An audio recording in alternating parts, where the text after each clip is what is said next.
While both critically and financially successful, Batman Returns made $150 million less than the original film. The studio ultimately blamed this loss on the film's darker elements and determined that this next sequel would have to go in a much more kid-friendly direction, and that Tim Burton would not be the director to take it there.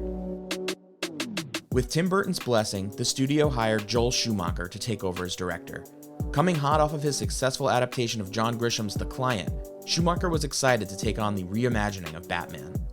Michael Keaton was originally on board to return as the Caped Crusader once again, only to eventually get disinterested and walk off the project after the script took a new direction. Impressed with his work on Tombstone, Schumacher brought on Val Kilmer to take on the cape and cowl. Having recently worked with Tommy Lee Jones on The Client, Schumacher cast him as the villain Two-Face. Nicole Kidman was cast as Dr. Chase Meridian, a psychiatrist obsessed with Batman.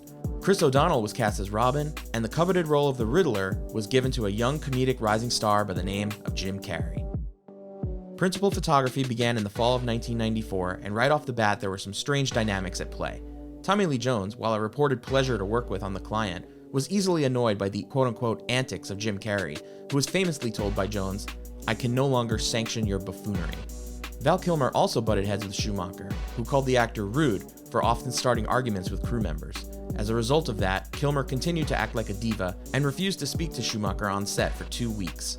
But despite the on-set drama, the movie was released in the summer of 1995 and was a massive hit, raking in $336 million, or about $70 million more than Batman Returns. However, due to the extreme tonal shift and excessive commercialism, the movie was met with mixed criticisms. Lovers of Tim Burton's darker style were ultimately disappointed, while parents felt that Schumacher's style was much more palatable for their children. But how did we feel about this movie?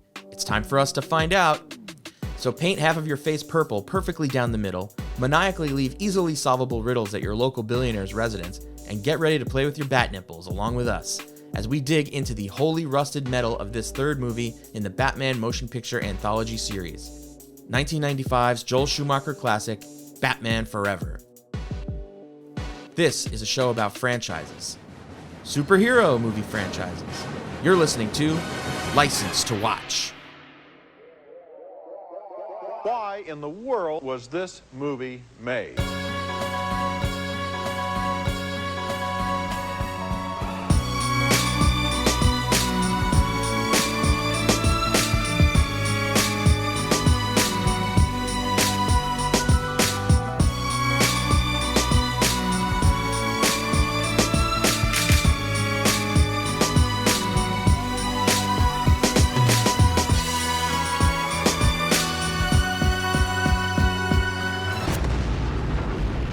Watched any of the Oscar contender movies this year? I don't know what's an Oscar I have not. movie.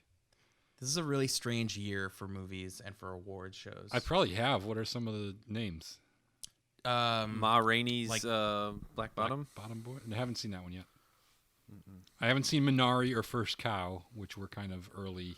Oh, yeah, I really want to watch Minari. I have seen Nomadland, and I like that a lot. I saw that too, and I liked it a lot. I saw Nomadland, and it was whatever. I mean, those structureless, slice of life type of things, I got bored, and I was just well, at the end of it, I was like, what's the point? I mean, it wasn't terrible. I liked watching Frances McDormand and David Strathairn. That was fun. Yeah, I thought she was really good. Yeah. And I usually, lately, can't stand her. I can't stand her in real life. I hate when she gives award speeches. She always has to I never see her anymore in real life. She at award shows she makes everything really political. Oh yeah. Yeah. This one time she came up to me on the sidewalk and she tried to stuff me in a suitcase.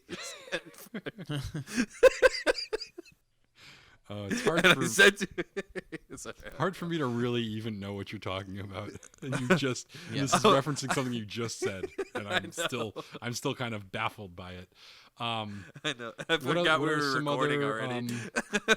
I saw Mank. Oh, I want to see that. I saw Mank.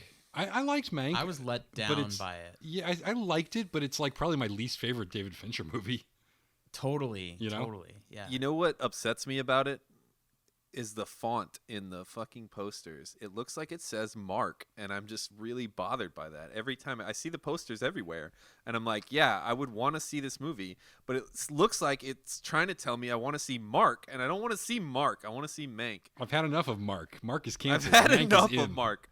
Mark is No, canceled. Listen, I thought it looked really good. I thought it was a really smart script about an era of Hollywood that I find really interesting and some really interesting personalities. I thought all the actors were really good. What's that girl's name that's in it? I thought she was really good. Oh yeah, Amanda Seyfried. Yeah, I feel like she's really good in stuff, and she hasn't been properly recognized, but she was really good in this. And obviously Gary Oldman was good in it, and I don't know. I thought it was really enjoyable, and at the same time, totally underwhelming as like an important, movie. Yeah, totally, and forgettable even. Yeah. Did you guys ever see The Five Bloods? I did not see The Five Bloods. That's but the one I want to see the most.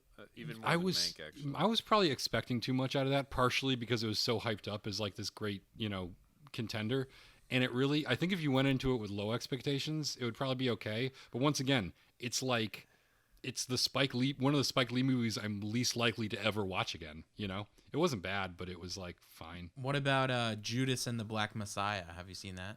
No, Yeah. but it's like every time I open HBO Max, it's the first thing that comes up, and I can't help but say to myself the title of the movie, but say it in this way: Judas and the Black Messiah. I don't know if that's racist, but it seems a little racist. Is it?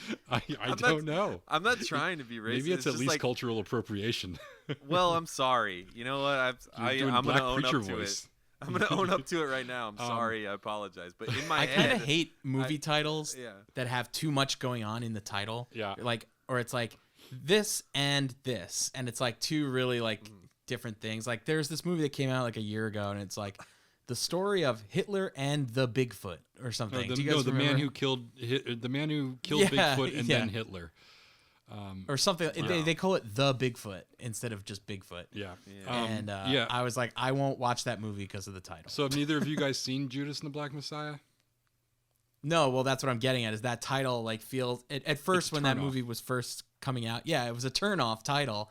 But now I don't know. I've heard so many good things about it. I might have to check it out. But Yeah, my whole thing is the thing I already said, and now I feel like a bunch of guilt and shame. well, now you have to watch it. Yeah, I guess so. I don't know. I thought it was fine, but again, I don't know why it's getting so much awards consideration, because it's just like I think it's I guess people who don't know the story of Fred Hampton, it's important to get it out there, but it's not really his movie in a weird way. Like it kind of is, but it's more about the what's his name character, The Judas guy, right? Yeah, exactly. And the other thing is, That guy's a really good actor, though. I thought they were both really good. I mean, the guy who plays Fred Hampton was excellent in it. But really? But I also was a little bothered by the fact that these are both guys who are like in their 30s, and they're literally playing, like, I think Fred Hampton was 21 and the other guy was like 19.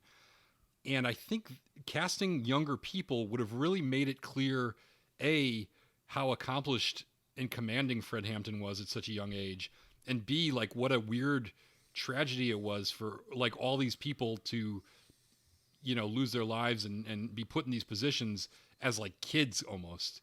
Whereas they don't ever seem like they're young and inexperienced. They seem like fully formed adults because they're played by 30-year-olds, So I don't know. do they say their age in the movie?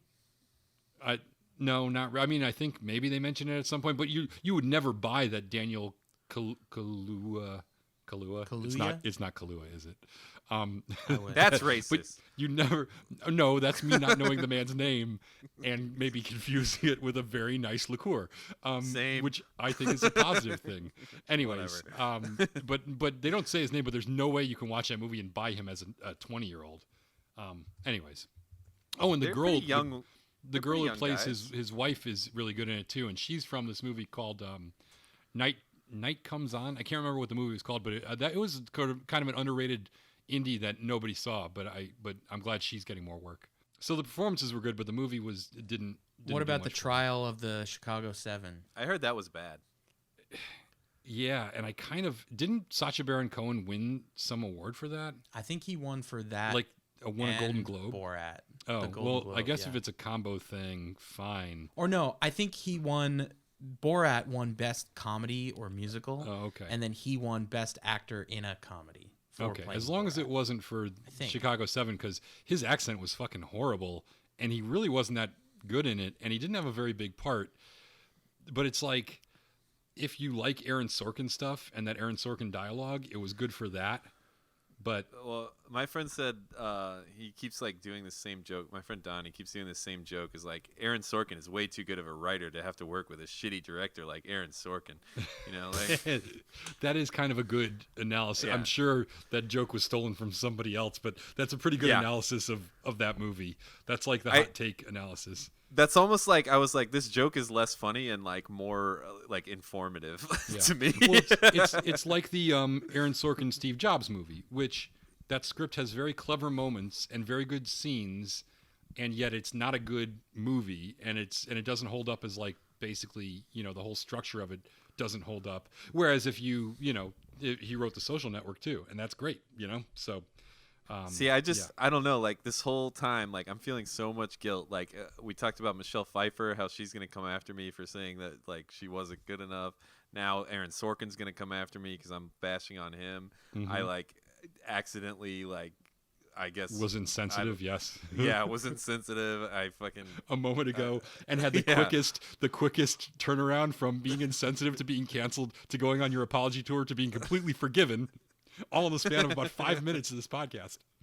Well, it's just but Colin, fear not, because none of these people will find you and kill you, because there's only one man who's going to find and kill all of us, and that's Danny Slasky. Yes, absolutely. Goddamn kid critic Danny Slasky.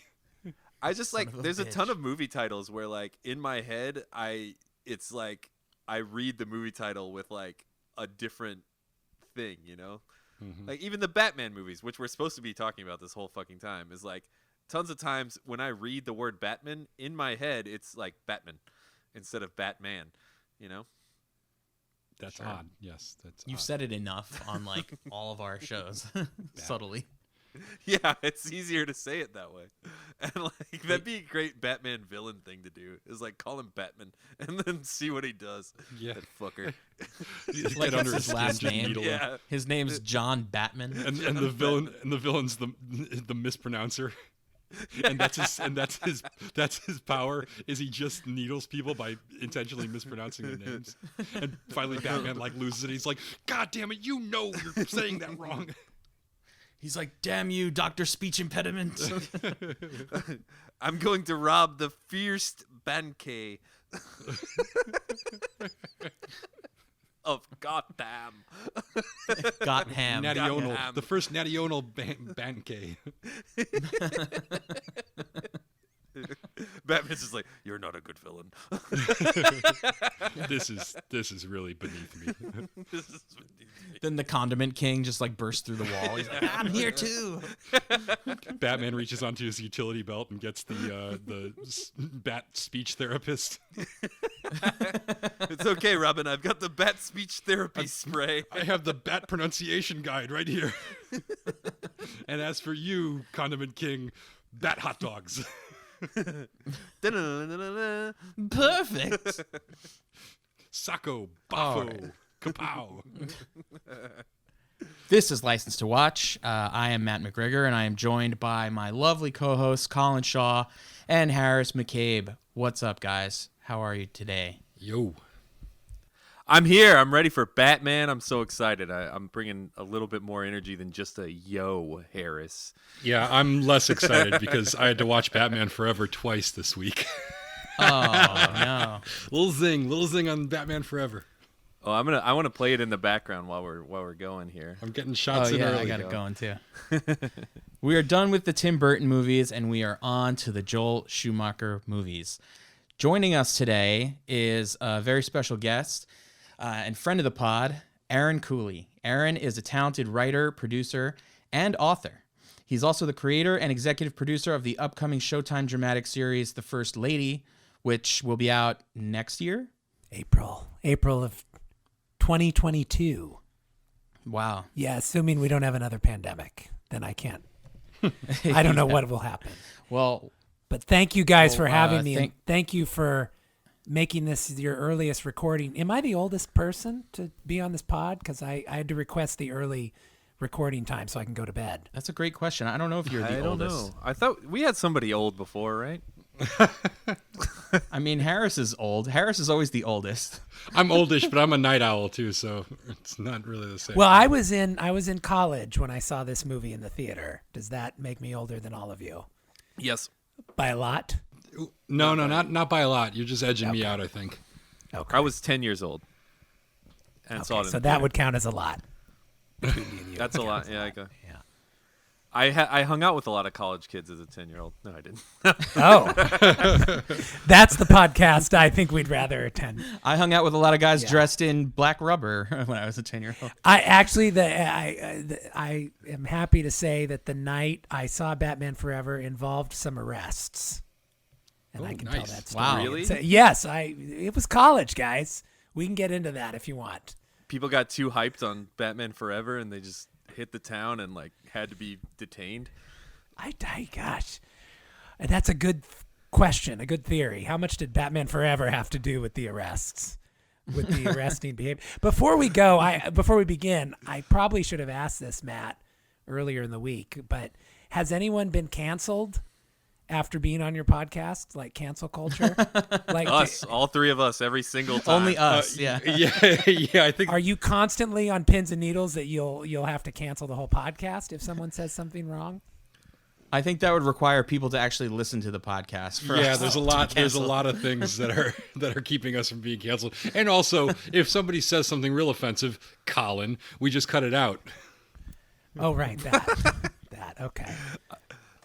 I say things that are easy to misconstrue into being offensive, and they always try to misconstrue them that You're way. just young. I don't mean to get political. I didn't mean to get political on this movies podcast. No. We usually edit out all the really blue stuff. This brings me to my first point. So Batman Forever is exactly like the Holocaust, don't you guys think? There we go. Do not cut that out. I'm going to listen to this, and if that's cut out, We're keeping that one for sure. my publicist will be calling. The fashion Holocaust, maybe, Matt. Yeah, for sure. Oh, While we're at it, Aaron, why don't you tell these guys in the audience what your personal connection is to this movie and why? I mean, obviously, Not I the invited you arrests. to this particular, not the arrests. Yeah. Okay. Just give a little background about your history with this movie. this is all set up to get information about an open investigation. Yeah. This is a great This is the most sting got you guys sting, are yeah. running. Yeah. This is what could have brought Trump down. But I had a personal obsession as a kid growing up with Batman, and that led into these Batman movies perfectly. I, in fact, saw the first Tim Burton Batman at midnight on June whatever date it came out.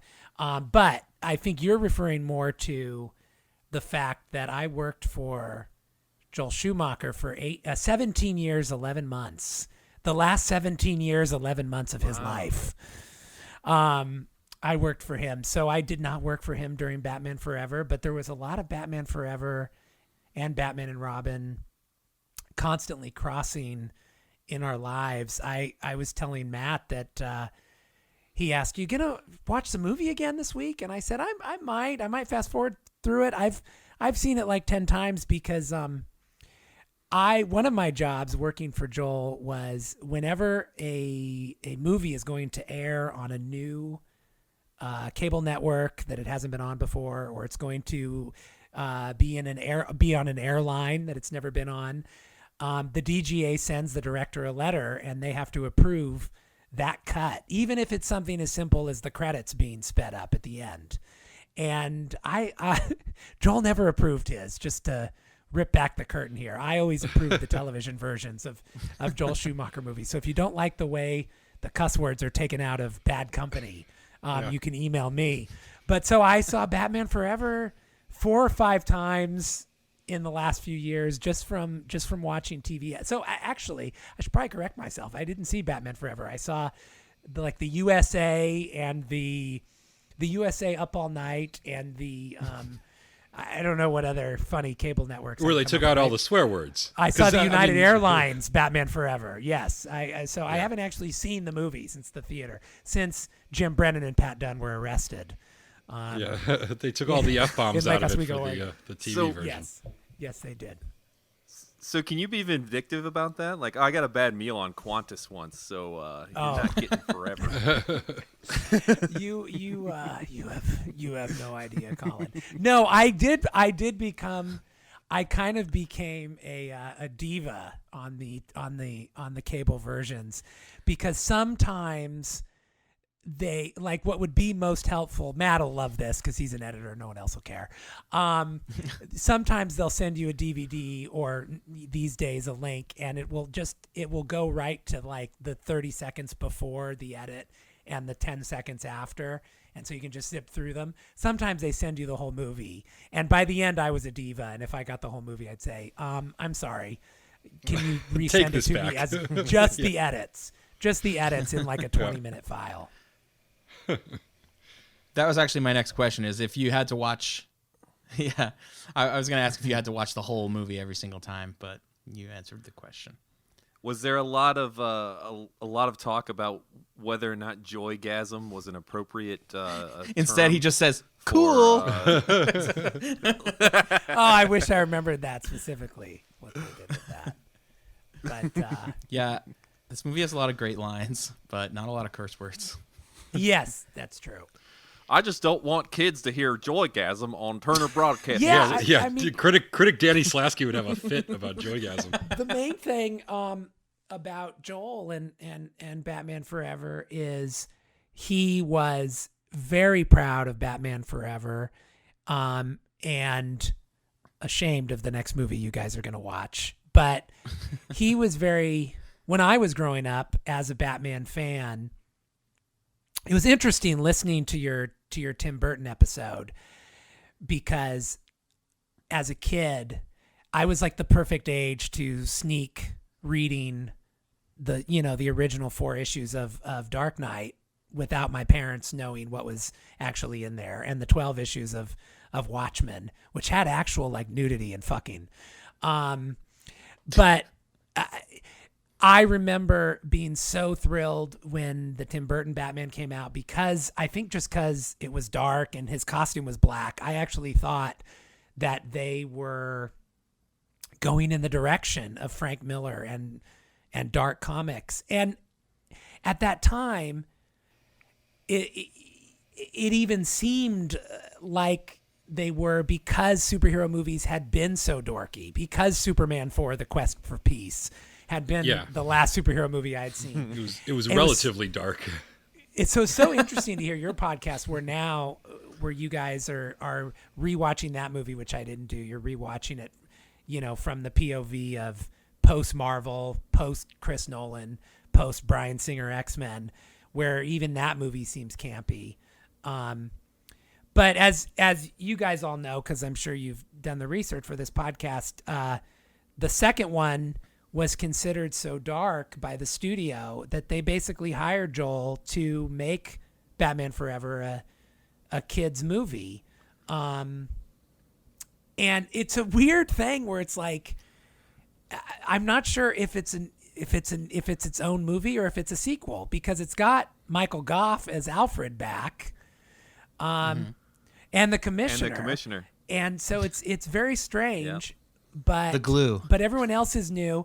I'll tell you one thing they could not do these days is recast the black guy. Right before, with Chris O'Donnell. Well, no, recast. Harvey recast Billy Dent. D. Recast right. Billy D. as Yep. Harvey. Yep. Oh, yeah. With an all-white cast, too. Yeah. There's like, is there a black person in this Nope. movie? The mayor who stands up at the circus and says Yeah. one line. That's all I could think of. Yeah. Well, I really wanted to see that Billy D. Two-Face when I realized that Yeah. would never happen. I love Tommy Lee You Jones would. though, but in not yeah. like in general, I love Tommy Lee Jones. Everyone loves that. Yeah, I know, always this thought is they were gonna. I'm Tommy sorry. Lee. Yeah. This is not Tommy Lee Jones' favorite thing that he did. I'm aware. But I think this is a good segue into me telling about my experience with this, as I have teased many, many times on this podcast. This is, I think, the first movie I ever walked out of the theaters during. Like, paid for a ticket, went in with my friends, and left early. This is the first and one of the only two that I ever did that. And I know the specific part, too. It's when the Batmobile starts driving up the wall. And I think I was just like, I'm out. And I don't think So did you even go to Batman and Robin? No, I didn't. And I don't think I've never seen that in its entirety. I've only seen snippets of it on TV. And actually, this week was the first time I ever watched this movie end to end. And realized that I think I made a smart decision back then when I walked out of the theater. I did not miss anything. But what I didn't understand, and what my issue with this movie, and what I didn't understand is going into that, being a big fan of the first two Burton movies, I went into it expecting it to be kind of, sort of the same thing, but it's exactly what you said. This isn't really a sequel. This is like a soft reboot. And I guess that's my big question. Is this actually just like, it has never been apparent to me before because I never watched the movie in its entirety, but this is a kid's movie. This is not intended for people over like 14 or something. You know, like, really, if you're an adult, I don't know that it's easy to take this movie. I don't know that there's a lot of value in anything that happens here, aside from maybe from a camp perspective. But this is a movie that's very obviously geared towards. I think film kid critic Danny Slasky might have actually been a credited screenwriter on this. I haven't checked it, but there's definitely some scenes that I'm like, this seems like it was written by a kid because it's got a kid's conception of the way the world works, you know. And this sort of, it exists in a little world where that's the way the world actually does work. Like, from a kid's eye view, like, girls are kind of gross. And, you know, like, I don't know. There's just a lot of elements in this. Why was that the first thing you said? Because I think it's a major subplot of this movie. Why Bruce Wayne is not into women. But all the guys have kind of romances everywhere. Joel definitely considered it. He did not consider it a sequel to Burton. He never called it that. He took pride in, well, basically the way he would tell it is that his requirement for doing the movie was that he could recast it. Mm-hmm. And one of his favorite stories is how then Michael Keaton called him from his car phone, threatening to come to his house and beat him up. Michael really? Keaton, who I had to look it up. Oh, wow. To get the exact height. I guess he's 5'9", and Joel was 6'2". And not that Joel was much of a brawler or had ever been in a physical confrontation. Actually, ironically, the only confrontation I know, physical, I know of him ever being in, ended up being with the Batman on this movie. But yeah, so he was proud of it being a whole new reinvention and accomplishing his mission, and I think it opened with the biggest weekend ever at that time, and was, one of the biggest movies of that year. And he was very proud of that, for sure. Yeah, in contrast to Harris, I walked out of that movie trying to figure out when I could see it again. Because you were under 14. Like he's saying. Yeah, I was 10 years old, so I thought it was like pretty good. My first time seeing it, there was a new mall, or a new movie theater, I should say, that opened in a mall near where I grew up. And the movie theater opened on the day that this movie came out. I believe Die Hard with a Vengeance came out, either like the next weekend or the same weekend. I remember like around that time when it opened, I saw 3 movies. I saw Die Hard with a Vengeance, Batman Forever, and Congo. I think they all came out around the same time. Weird week for you. Nice. Yeah, or an awesome one. Yeah, sounds really good. And I walked out of Congo. So now, Matt, did you know Joel yet? Because you also knew Joel. That's how you and I got introduced. But did you know him? Did you know who he was when you saw it, or when did you? I think get at to this know point, Joel? when this movie came out, I was too young to like comprehend who he was or like his connection to anyone in my family, sort of thing. It wasn't until a few years later I met him only one time, and so my connection is that my uncle and him used to drop acid together, apparently, and so eventually when I got into movies, and I sort of as a young person, I knew I wanted to get into the entertainment industry. My parents were like, well, your uncle knows Joel Schumacher. And I was like, who's Joel Schumacher? And they, showed me a couple of his movies, the ones that were appropriate for me to see at the time. They gave you some acid to try it out. yeah, exactly. I dropped some acid, a couple of tabs. And then, somehow one thing led to another, phone calls were made, and I was able to go shadow him for a day on the set of the movie that he was filming at the time when I was like 13 or 14 years old. And that movie was a movie called Flawless with Robert De Niro and Philip Seymour Hoffman. Yeah, and it's awesome. It's much better than Batman Forever. Wow. Everyone should see it. Yeah. It's one of his 2 most underrated films, I think, with Tigerland. Ooh, Tigerland is actually my favorite, so I'm with you there.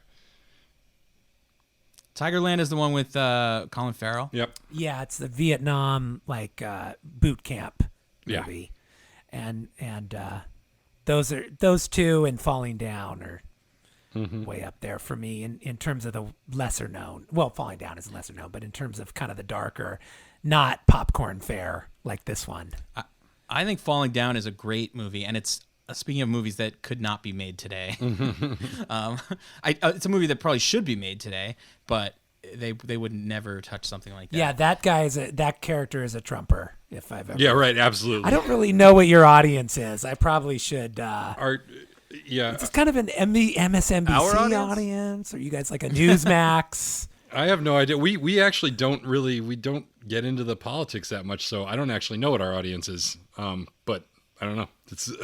I think you can. Matt's kind of mean to them sometimes. He's like, "Listen up, suckers." That's Matt's daughter, who is our best hype person ever. She's recording all our commercials, and she's amazing. Oh yeah, Aaron. I don't know if you heard that, but I get my daughter to record our commercials now.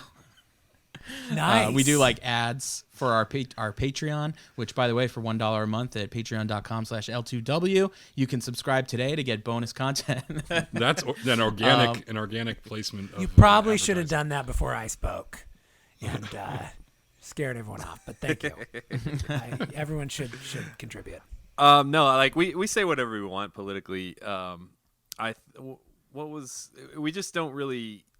We just tried to go back towards talking about, other But yes, things in answer to your question, the guy from Falling Down is absolutely running our country right now. This is the voting bloc. This is the voting bloc who has taken control of Republican politics. So, was that the movie he made right before this movie? Yeah. Well, yeah. Actually, this man is perfect for Batman, said the studio executives. In the late 80s and 90s, he was as close to sort of a one studio director as they used to have in the golden age of Hollywood, or like Spielberg was for Universal. He did The Lost Boys for Warner's. He went and did a couple other movies, other places, like Flatliners was at Columbia, but Warner's brought him back and he did Falling Down, and it was, first of all, he pulled it off. I don't know if you guys knew this, but if the movie isn't crazy enough, they were filming it during the LA riots. And to pull that off, and then it was a huge sleeper hit, and Michael Douglas, took it to Cannes, and it was a big deal. And so Joel's famous story is, I think it was Terry Semel or Bob Daly, or both of them were the guys who were running Warner Brothers at the time, called him into their office and said, "We would like to offer you the studio's most valuable franchise." And that's how they phrased it. And and so Batman Forever was at least the next movie he did for Warner's, and he ended up doing his next 4. But he did Falling Down, and then they had him do a John Grisham movie, The Client. Oh, right. With Susan Sarandon. That was the first movie he did with Tommy Lee. And after The Client, he was called into the main offices at Warner's to meet with Bob Daly and Terry Semel, who ran the studio at the time. And I think you guys heard this the first time I said it, but they said, "We would like to offer you the studio's most valuable franchise." or maybe it was the studio's most valuable asset. It was something very like iBanking, and Yeah. and he ended up doing 5 movies in a row. He did Falling Down and then 2 John Grishams and 2 Batmans. 5 movies in a row for Warner Brothers, and he was. This surprises people. He was already in prep on a 3rd John Grisham movie and was supposed to do a 3rd Batman movie. But after the experience, I won't say the reception, but the experience of Batman and Robin, he kind of had a crisis of conscience where he realized that fun journey that started with this movie, Batman Forever, of making a kids movie by Batman and Robin had turned into every scene has to have a toy, everything, everything. You is can tied see the into a seeds comic being planted of that in this one. The product placement and the kind of the dumbing down of certain things. People literally narrate what's going on in the plot, which, just to make sure everyone can follow it, and the amount of product placement is already getting out of hand. So I can see it sucking the joy out of it for a guy who actually wants to make interesting, because he went on to continue to make really interesting movies, 8mm and Flawless and Tigerland, Bad Company, Phone Booth. I like Phone Booth too. I'm a Phone Booth supporter. But yeah, he made a lot of really interesting and still stuff. a phone booth user. Yes. And I like how you said that like they were like in like an English football club. I'm a phone booth supporter. Yeah. But yeah, he was walking on the beach. I still have my phone booth scarf. After Batman and Robin, he was walking on the beach with his then assistant, and he said, this isn't what I want to do anymore. And he quit the John Grisham movie he was supposed to do and the Batman movie he was supposed to do right there, and ended up doing a movie about snuff porn.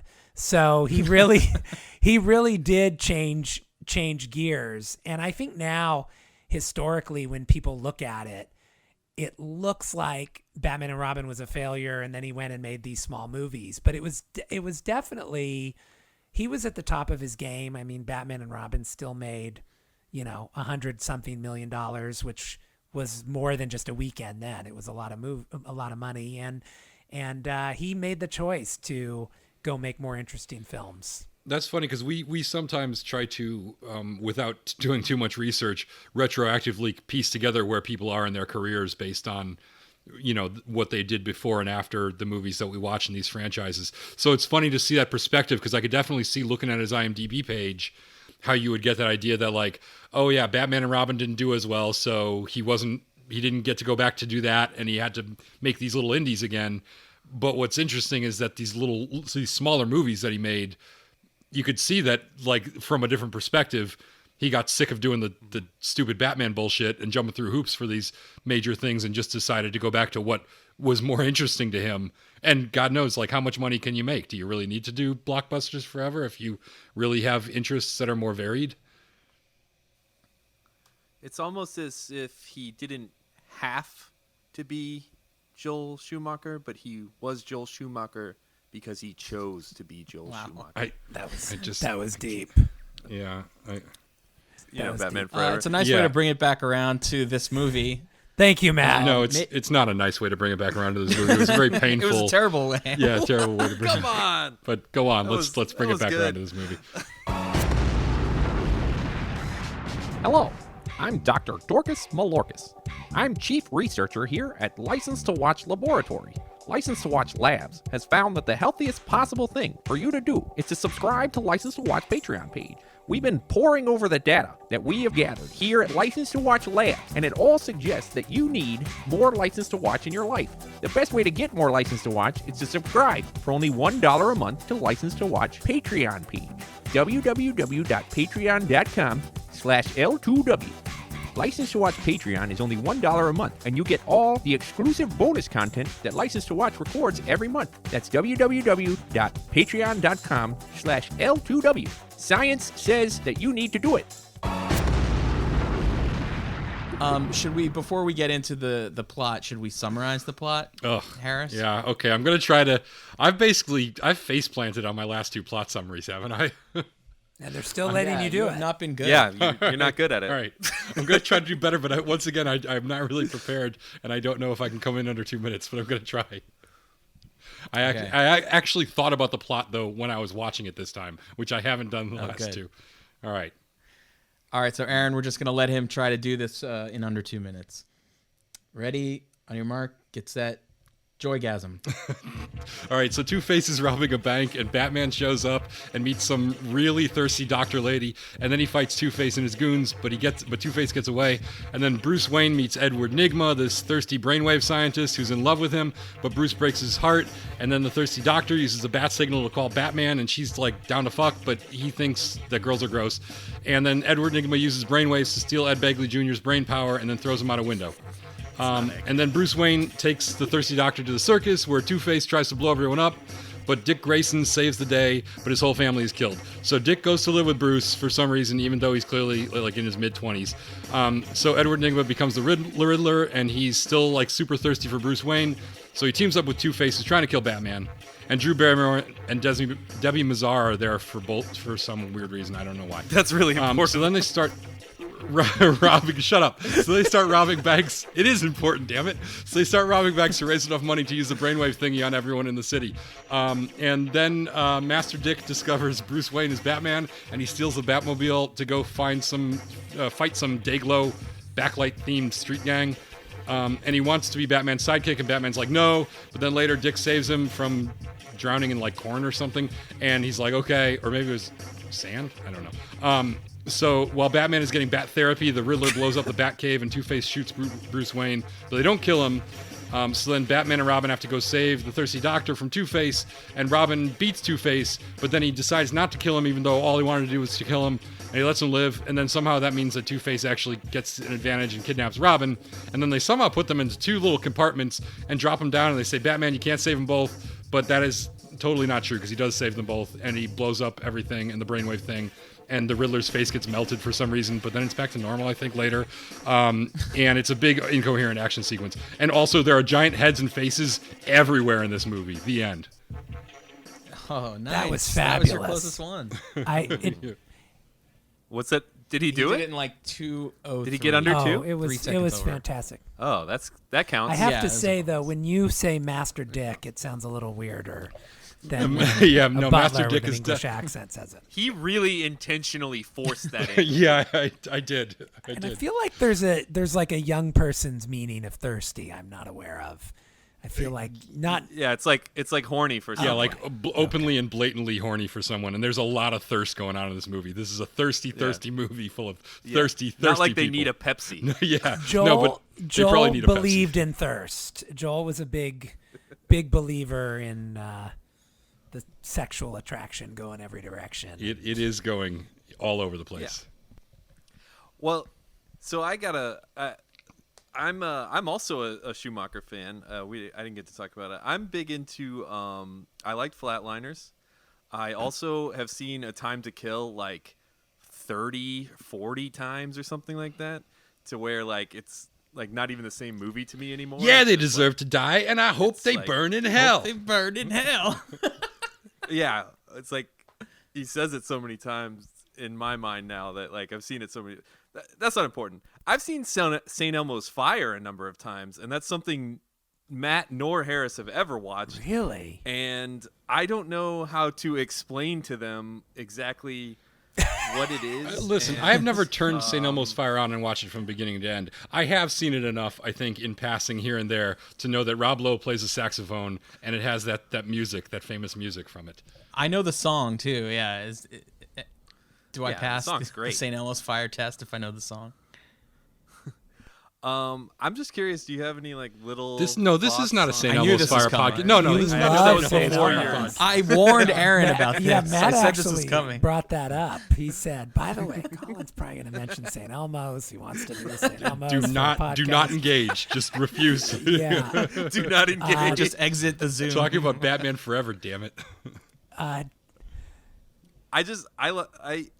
watched it a couple times. The first time I watched it, I literally asked myself like, "What the fuck did I just watch?" And then the second time, I was like, "I don't know if this is good or not," but like, it's super interesting to me. I like to think of it as an unofficial prequel to Flatliners. When they're all living, it's kind of their pre-death lives.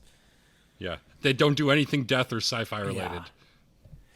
I dated a girl when I was like 19 or something, and she liked Flatliners. That was her like sleeper favorite movie. That like, well, a lot of people don't know this about me, but I like Flatliners. That was what made her interesting. Maybe the coolest piece of Joel memorabilia that I ended up with after his passing might be Flatliners related. I do have an MTV Movie Award. That's cool. That was given to Joel, so that's kind of cool. Oh wow! Or Video Music For Award. that movie? It's the Is that the one astronaut that looks like one. So, popcorn? no, it's a Video Music I'm looking at now. But Oh, the the coolest memorabilia I have is I went through like all his old scripts that he'd never thrown away, and I have one that's Flatliners, but then on the front, written in Joel's handwriting, it says Kiefer Notes. And then throughout cool. the script is handwritten Kiefer's notes nice. that he gave Joel on the script. Nice. So that's pretty cool. Yeah, Yeah. that is pretty Oh, cool. that's Wow. awesome. That's what we'll be eBaying when my show fails on Showtime. That's what we'll be eBaying to pay for my daughter's college tuition. So sorry for the detour. Yeah. Let's go back to Batman Forever. I want some, just sort of off topic, I want some relationship advice for you guys, from you guys, because my girlfriend was here this weekend and we were looking for something to do. And I said, well, I have to watch this Batman movie for the podcast. And she said, which Batman movie? And I said, Batman Forever. And she was like, which one is that? And I'm like, it's a Val Kilmer one. And she went, ugh. And then she said, who else is in it? And I said, Tommy Lee Jones. And she was like, eh. And then I was like, Nicole Kidman. And she was like, ugh. And then I was like, Jim Carrey. And she was like, yes, I'm in. I'm in for anything with Jim Carrey in it. What does that mean? Is this a good thing or a bad thing? Should I be alarmed? I was a little taken aback. I was Leave like, her whoa, now. Jim Carrey is like the hall pass is movie star here? That means what she wants you to do is before any kind of intimacy, you have to like slide into the room and be like, Showtime. When she enters a room, you have to just be like, smoking. I do have a good Jim Carrey story for you, Harris. But All right, let's hear it. Matt Let's is hear going to it. start killing me because I'm going to keep veering us into different movies. But That's okay. This is what we're here for. This is what the people are here for. as Joel, We're boring. No one wants to hear us. I was Joel's assistant on a movie called The Number 23, which you guys may be familiar with. And there is a scene or a sequence where Jim is trapped in a motel room, and he's supposed to be writing this novel, but he's really gone insane, and he's locked himself in the motel room writing the novel all over the walls for days. So we're filming that scene, and he literally whipped it out and urinated on the wall in character, and then just kept going. Man is committed. It was pretty Man is, awesome. or he should be committed. Yeah. He should. Did that make the cut? I don't think so, but man, he would not talk about something he would not get away with today. Yeah. Yeah. Did he, after the scene was over, ask how much Little Jim gets paid for his appearance? Stupid. Fire Marshal Bill, he calls him. Yeah. Fire Marshal Bill. It's got that same burn victim look. He is one of my he's one of my favorite parts of Batman Forever. I mean I as that Frank Miller fan grown up into college age, I sure despised the movie when I saw it in the theater. Could never tell Joel that. But in hindsight, watching it and probably wanting to like it more because I adored Joel so much and he was a great boss. I think Jim is one of the best parts of the movie and one of the easiest parts to appreciate if you're looking for things to enjoy in it. I think there's no one else who could have done this role this way. I mean, like Michael Jackson wanted to, and Robin and Williams, Robin right? Williams, yeah. Okay, maybe those two. but Jim Carrey, like, it feels to me like this performance would, in any other movie or with any other actor, would be really cringe-worthy, cringe-inducing, you know? But for as silly as he is, he delivers everything perfectly. And all his, like, choices that he makes, movement-wise and everything, like, everything just seems to fall into place miraculously. and work. I don't know if you guys feel the same way about his performance, but when I first saw it when I was young, I was a really big Jim Carrey fan as a kid because we just talked about Fire Marshal Bill.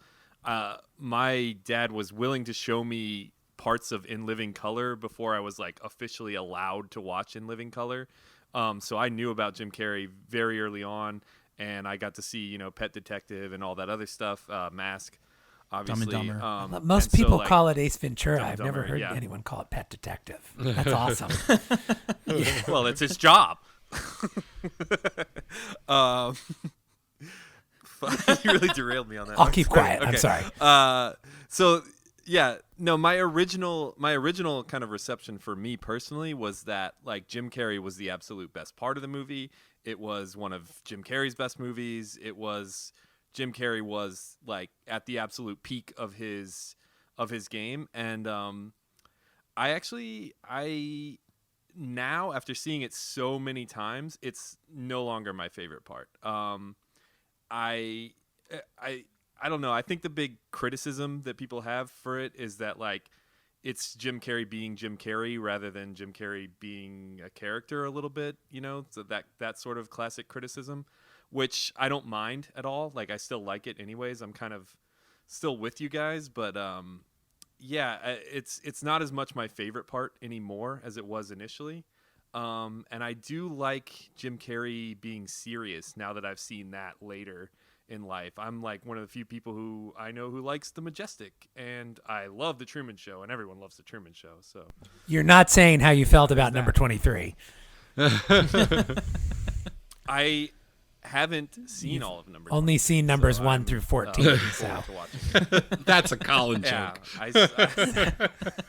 I only saw the prime. that's a better Colin joke. That is a better joke. I think this is like he's basically just doing Devious Lloyd from Dumb and Dumber in this movie. I will say this: I think he has one of the best performances in this movie, and yet it's not very good. It's mostly because like I just think there's so many bad performances in this movie because I have no idea what's going on, like what Tommy Lee Jones is doing. He's going big, I guess, which is, you're not criticizing him for phoning it in. He's all in and totally invested, but it's kind of like I don't know what the directive was to be like out maniac Jim Carrey. And Nicole Kidman is definitely like, I think this might be her worst performance in anything, but I don't think it's I mean, she's a very good actress. She's great in everything she does. And in this one, it's just such an odd role. I just feel like she's there to be basically this like sex pot doctor love interest, which just doesn't make any sense. It's like, it's a very cartoony, but once again, listen, when This movie is a cartoon. When I watched this today, I was trying to watch it and think like, okay, pretend it's like the fucking Minions movie or whatever. Like pretend it's like aimed at 5-year-olds. Would this be kind of, can you understand what, and it's true, I can. I have a hard time enjoying it on that level, but like the performances are all very broad except for Val Kilmer, weirdly, who's like very internal. But I feel like it's all very broad. Everything's very spelled out. Everything's very colorful and loud and obvious. And it's hard to engage in that as an adult. Whereas like even a Pixar movie for an adult has like the in-jokes, the payoffs for grown-ups. And here I think if you can't appreciate it on that kitschy level, it's kind of just lost on you, But I do think kids would probably love this. You didn't like, I'll get drive-through. I don't even understand why that's a joke. That's the worst because he's taking the Batmobile, and is it a joke because like the Batmobile would go through a drive-through, but it shouldn't? I don't understand why that's even humor. I think you're just offended because we're in a pandemic and everyone has to eat drive-through. Yeah, the joke isn't funny anymore. No, it's offensive now. It's a joke that's like just for Alfred. He's like, he doesn't actually want to get anything to eat, but he's like, hey, Alfred, maybe I'll take the mobile through the drive-through. And Alfred's like, you can't do that, sir. But Alfred knows that he's joking because he wouldn't do that. Probably because the fins don't probably. The fins got a lot bigger in this movie. I think the fins are growing. That's the other thing. One of my least favorite things about the fins is when Robin steals the mobile, they take it on a jump and the fins get a little wobble. It makes them look less first they're erect. like this for the whole time. They're just straight up like a dorsal fin, and then later on they're like this. Yeah. Like bunny ears. And or they something. definitely are like they definitely are like wire and cloth and stuff. Yeah. This is not my favorite Batmobile, but this is definitely my favorite Bat plane. Just putting that out there. The Bat plane. Yeah, in this one. Yeah, it's pretty solid. Everything is ribbed for her pleasure in this movie. Yeah. and it has like ground effects and like weird like lights inside of it and everything. Yeah, what is that? What's the tactical advantage of that? It's definitely a movie. It's a movie version of the '60s sitcom in a way. Totally. In terms of the villains. The next movie even more so than this. Yeah. Yeah, but the villains are, character actors who have basically just been told to, pump the gas and leave everything out on the set and chew up the scenery and do whatever they want. Just like Cesar Romero was playing the Joker, if I think I got that right. There's actually at the end of the first fight he gets in with Two-Face's henchmen at the very beginning of the movie, which is sort of like an old classic Batman thing that they do a little of in every Batman movie, where Batman takes on a room full of henchmen and beats the hell out of them, just like the old TV show. But at the end of it, there's like a little horn flare, like "Meow," just like the old show theme song. I thought was a cool little homage. I thought you were going to say when the two guys get electrocuted and they're like... Yeah. And it's also like the difference of like, I know there's a whole controversy about Tim Burton's Batman and how many people he kills or tries to kill. But there's also a very clear change here, I think, in that catering to kids line of thinking, where he not only does not kill bad guys, but when the guy almost falls in the elevator shaft, he saves him. Batman is like actively trying to avoid anybody dying. Yeah, so if you watch that video that we talked about, the original script had like sort of some of that built into the story, where there was an explanation of Batman having guilt and then now feeling like he shouldn't kill. Yeah, and Two-Face calls him out on it. Yeah. I kind of always liked it that he killed people. I mean, he's a vigilante. Go ahead and kill people. What the, Yeah, me too. At least if they never kind bothered of me as a kid. die a little bit, yeah. Just let them go ahead and die of their own, like when he throws bombs back at them and stuff. I like it when he frustrates the villain into killing themselves. Yes. Like in this movie? With Yes. Two-Face? Yeah, but he definitely could have caught Two-Face, because the scene right before that, the exact same thing happened to two people, and he rescued both of them. And in the first one, guys, did he push? I remember the Joker dies. Does he kill him? Or He tethers his ankle to a gargoyle. No, the Joker gets dragged down by a... Yeah. I mean, he knew what was happening there. He does throw a guy down the bell tower, and then he blows some dudes up in the second one. Nice. Yeah.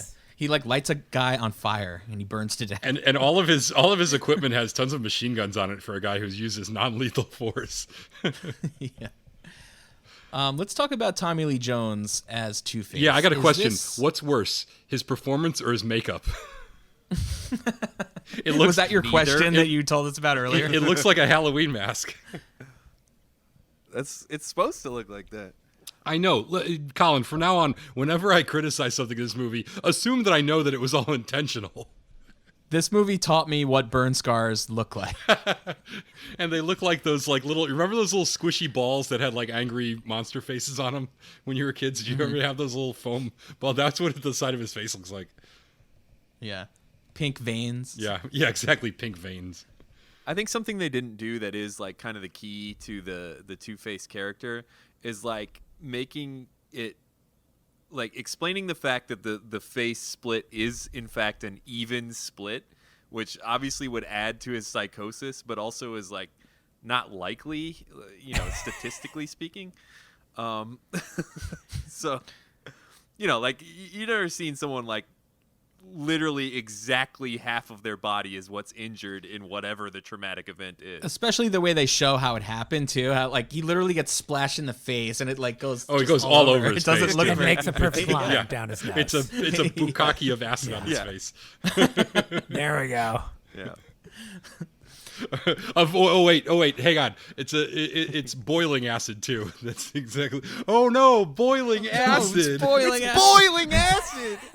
How does that guy know it's Yeah. boiling? And he narrates everything that's happening in that entire. That's my hearing aid. My shoes are melting, and it's like, okay, just in case nobody knows what's going on, this guy's gonna. For all the younger kids, we have our helpful narrator.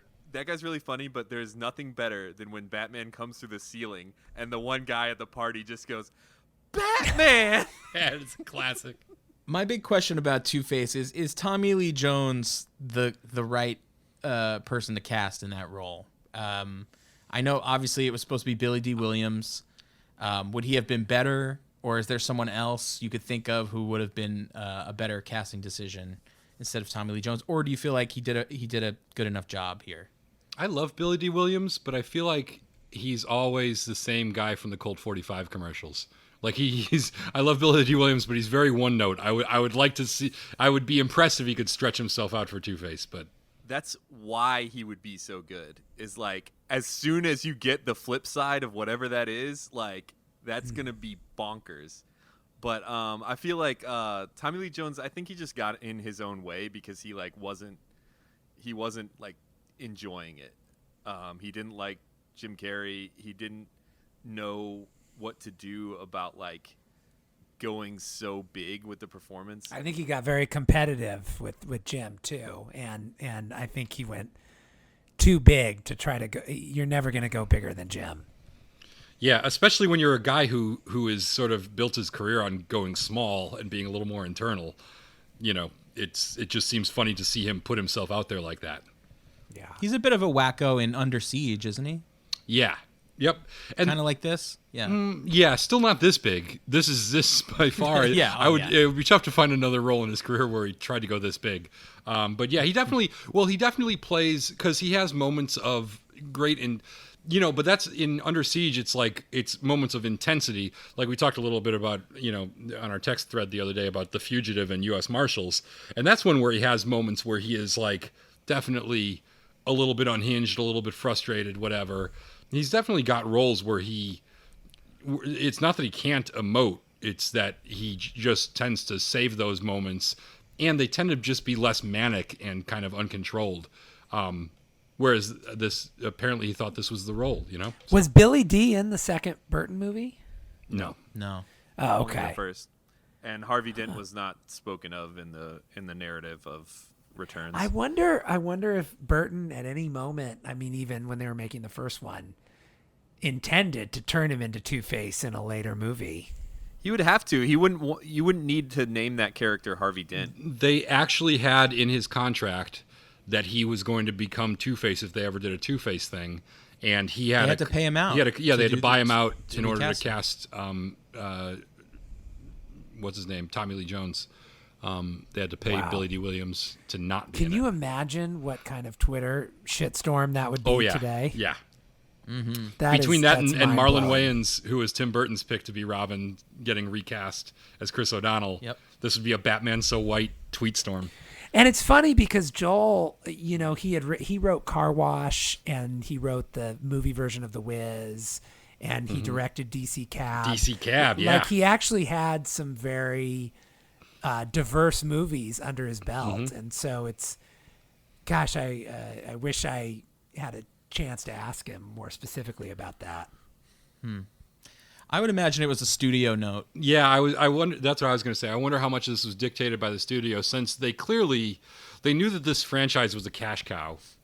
They clearly felt like the second one, even though it was successful, was too dark, and assholes like Danny Slasky, kid critic, were saying it wasn't appropriate for children. Let it go. No, Danny Slasky, you're on my shit list forever. And yeah, so people who clearly didn't know what they were doing, like Danny Slasky, were saying that it was too dark for What children. if I told you that Aaron Cooley actually is the adult I Danny am Slasky. Danny He Slasky. changed his name. Changed his name because he's getting too much hate mail from people Did like he me. critique any other films, or was this like a one-off for him? He was on some talk show. What was that talk show? I can't remember what it was, but he was on. Didn't they introduce him as being working for the Times or some other like No, USA he was Today or working something? he was working for USA Today. He was the USA Today summer kids critic or teen critic or whatever for USA Today. But I have done some internet research and I cannot find a lot of info on Danny Slasky. So if anyone out there knows anything about Danny Slasky, please, we would love to You can hear direct his, us to his LinkedIn page. Yeah, I just We'd want to love to hear see his work or his history. OnlyFans page or whatever. I just want to. I want to give He's him. now the leader of the Proud Boys. Yeah, I want to give him a chance to weigh in on this and explain himself and just the perspective as an adult, assuming he ever grew to old age. And was he in the January 6th riots? Was he in the January 6th riots? Did he Yeah. get into the Where were Capitol you or on did January he stay 6th? outside? Danny Slasky. It's called the Proud Boys because he's proud of his criticisms. Yeah. Yeah, but anyways, I think the studio is definitely pushing this to be more, populist and more kid friendly and everything, which probably incorporated a lot of them dictating who could be in it and who couldn't. Well, was Billy D. Williams like? Where was his career at in the mid '90s? I mean, like I only know him from. Billy D. Williams was never going to be a. I only know him from Return of the Jedi. Billy D. Yeah, Williams. I only saw him in 3 movies. Billy D. Williams in what I think is 98. No, it'd have to be after. Was the bartender in the Ladies Man movie from the Ladies Man sketch by Tim That's Meadows. way after a, this. a good movie and a good sketch. But I think that was still in the 90s. Was it? I want to after say that was 2000? like 2000 or 2001. Or something. I am going to privately consult the internet as we. Yeah, I continue would to definitely discuss consult it amongst because I know that ourselves. me and my high school friends used to do ladies man quotes all the time, but it might have just been from the Saturday Night Live. I got my Courvoisier right here. Yeah, now medically speaking, just how dinky is your wang? wang? oh, that is small. I was expecting nothing less than 8 or 10 inches. Under interest, you put debit. Yeah, that's the butt. The butt. Classic. Oh boy. This should just be a ladies' man podcast now. No, Billy D. Williams was in Mahogany with Diana Ross, and he was also the spokesman for Colt 45, obviously. His greatest role.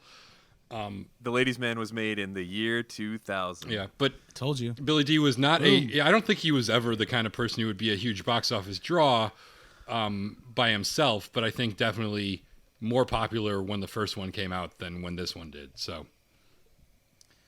Let's shift over to the toyetic elements of this movie. We're talking costumes. We've already kind of mentioned the bat plane.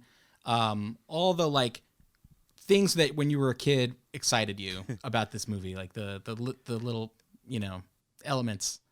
You know what I've noticed a ton of times after watching it so many times is that after they blow the bat boat up, like it's literally like built on top of the hull of like a regular ass Chris Craft boat. And like for like a couple frames you can see that. I like that the bat plane is hanging upside down when it's revealed and its like wings Love open up. My question is, how do you get inside of it at that point? And like, do you have to like... He's got another chair where he sits in the chair and says the word chair, and then it shoots him in a tube right to where he's got to be. Which looked awkward as hell. What happens if he's taking a meeting in there and some guy is like, "Hey, that's a nice chair, don't you think so, Bruce?" And he's like, "Oh yeah, this is a really good chair." What does this button do? I'm sorry, I can't say that word to you in this meeting right now. Why can't you say chair, Bruce? And I wish you would Cannot stop say saying that it because word. sometimes bad things happen. Just there's a list of you see the list on the board. That's a list of words you're not allowed to say in this office. Just trust me. Oh my God. Oh, his assistant, she was African American. So You that's mean good. John Favreau? His other assistant? Did you guys spot him? No, not John Favreau. No, I didn't John see him this Favreau, time. director of Iron Man, is in this movie with no lines of dialogue. He was in stuff at this point, awesome. wasn't he? No, he was he? When was Rudy? What year was Swingers? Rudy- Swingers is after this. Rudy was, I think, where Before Favreau and Vince really met, and Yeah. and then decided to write Swingers. So I bet Rudy was right after this or right before. Rudy's 1993. Oh, So right before. Yeah. So he's moving down in the world when he's going from his part in Rudy to, I guess it's a big movie, so maybe no lines in a huge movie. I feel is like better than- all the assistants, the other ones, had one scene where they had a few lines with Bruce Wayne. There must have been a scene with Jon Favreau that was cut out or something. you don't cast the Fav unless you're going to get him some lines. What would be great is if they released a Schumacher cut, and the only difference was Favreau had 2 lines. More Favreau. Yeah. Yeah. He's got a huge part. Well, the other assistant, I think all of her IMDb is other Shoemaker movies. So she must have been one of his people. And if our fans are looking for more information about Rudy, they could always go to our Patreon page. Did you do a Rudy episode? We did. Oh, how did it We hold did. up? It's great. It's still a classic. You don't have to tell me if I don't pay the $1. I'll go listen to Patreon. It's a lovely story about a man and a coliseum. Oh, yeah, a man who wants to screw an entire university. Yeah. And was that another Chris O'Donnell? That wasn't it? No, that was the Sean what's his Astin. name? Sean Sean Astin. Astin. Yes. How The could short I Chris get them O'Donnell. confused? Yeah. The Let's short, talk fat about. Can we talk about Chris hairy-footed O'Donnell for a second? Chris O'Donnell. I feel like his sideburns are doing a lot of the work here. Is he not supposed to be a grown ass man? What is going on there? Like he's like this poor orphan that he's like, well, they didn't want to. I don't want him to, put out social services and all the, whatever. I'm like, you're like 25 years old. What the fuck are you talking about? You're not going to go to an orphanage. I think, Harris, you were just fooled by his codpiece wearing. I think he's supposed to be younger. I'm just saying the actor was 25 and he does not look younger than 25. He's got stubble in the entire movie. I don't know. There's also a big question about like how much can you really tell about someone's martial arts ability from their laundry practice. I am glad we're going to get into the kung fu laundry scene because that was so. I mean, I know that was to show the audience, which is mostly 5-year-olds, I guess, that this guy knows really good kung fu because how else would he dry his clothes? Alfred was impressed. And Alfred just sitting there watching him, just like staring at him. I think Alfred was getting a little thirsty there. Well, and it's subversively teaching 5-year-olds to do their own laundry. Yeah, there you go. And then he gives him the finger gun at the end. At the end of it, as he's walking out, he gives him the finger gun and a little wink. Yeah, I mean, like this character, it's an earring and some sideburns. Like I feel like that's doing all of the acting sometimes. I like to think that the casting, like the audition for this role, they just hand the actors like a basket of laundry and they say, "Go." Let's see what you do with this. Yeah. This is also interesting because I think this is was this the end of Chris O'Donnell's career? This is like the slow death, steady decline. No. He got his whole NCIS that he did for years. I think he's still doing it. He probably is. With LL Cool J. That's a more recent thing. But I'm just saying, like in the arc of his career narrative, it's like he did Scent of a Woman, he did The Three Musketeers. Scent of the Woman was a big breakout, and The Three Musketeers. Then he did Circle of Friends with Minnie Driver, in which he had a Irish accent, which is about as good as you would expect Chris O'Donnell's Irish accent to be. I think you should all look it up. It's about as good as his kung fu laundry skills. And then he did this, and then Batman and Robin. Oh, he was in Cookie's Fortune too. I forgot that. Cookie's Fortune is excellent. Cookie's Fortune is excellent. Yeah, and that was pretty much like he stopped getting work, which I can kind of understand. It's not like he's not a great actor. What was the one where he was like? It was like a romantic comedy where he was like, The Bachelor, 1999. The Bachelor. That was the one I think that killed him because which spawned the TV show. Well, he went into TV. He's a TV guy. He didn't go into TV. He was exiled to TV and eventually relegated. Like all failed movie stars who can't hack it, Colin is young. He doesn't remember a time when TV was like the JV. The JV of movies. And also, it's important to remember that he's on network TV, which is still kind of the JV of movies. Oh, you know, you're reminding me of something from network TV, Parks and Rec, when whenever she resigns, whenever he resigns, he keeps saying, before I resigned in disgrace, and he keeps saying it, and she's like, maybe stop saying resigned in disgrace. I was in movies before I resigned in disgrace and went into TV.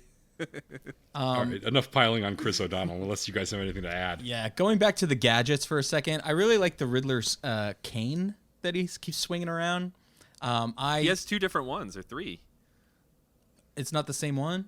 Oh, there's the one with like the skull There's at the a skull end. one, Right. there's a long hook one, and I think a short. And there's the one that like can break into doors somehow electronically with a little flip. Yeah, I think I had the toy. toy version of that as a kid. And did you do all the elaborate flourishes that he does? Bet your ass. With it, where you constantly twirling the thing around and for no reason.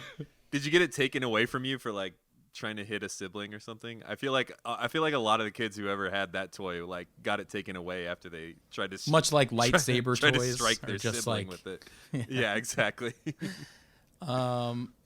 Yeah, there's a lot of good stuff. I remember also as a kid, like really liking the Riddler's costumes, but now as an adult, realizing that they are not good. But they keep him safe while he's jogging at night. I love that line. I love a lot of his lines. I came to a startling realization at the end when he says, what does he say about the like, if knowledge is power, then a god am I. And there was something about that line and the outfit, and I was like, oh, he's just dressed up like Zool from Ghostbusters. And that is his final outfit. Yeah, his final outfit. Yeah, he is. The hair? Yeah, very Zool. Yeah, his final outfit is so Zool. A more inquisitive Zool. Not Dozer? Are you sure it's not Dozer? It's I believe Zool. you're saying Gozer is what you're Gozer. trying to say. See, I've... Gozer the Gozerian, Gozer the Destructor, choose your form and perish. Sorry. No, it's good. I'm glad somebody said it. Save it for our Ghostbusters Patreon? series. Ghostbusters Patreon Yeah. coming in November. I'm Vince Clortho, Keymaster of Gozer. Let's talk about the cameos. Or, I mean, can you call them cameos? They're kind of big roles, like Drew Barrymore and Debbie Mazur. Yeah, why are they even there? I don't even understand it. We talk about overqualified. I think this is peak Drew Barrymore right here. Definitely in peak terms Drew of Barrymore hotness. attractiveness. Yes. Yeah. Yeah. Absolutely. Absolutely. Yeah, never look back. Maybe this, and also like her cameo in Wayne's World 2. Do you guys remember that? She's like the Swedish secretary or whatever. Yeah. Love it. She hasn't changed at all. She had that talk show or whatever was going on. She looks exactly the same as she did. I mean, granted, we just said this was peak Drew Barrymore, so she can't look exactly the same, but she looks almost the exact same as she did however many years ago. She seems like a fun person to like just hang with, to me. Aaron, do you have any cool Drew Barrymore stories? Well, not from Joel. I mean, Joel loved her.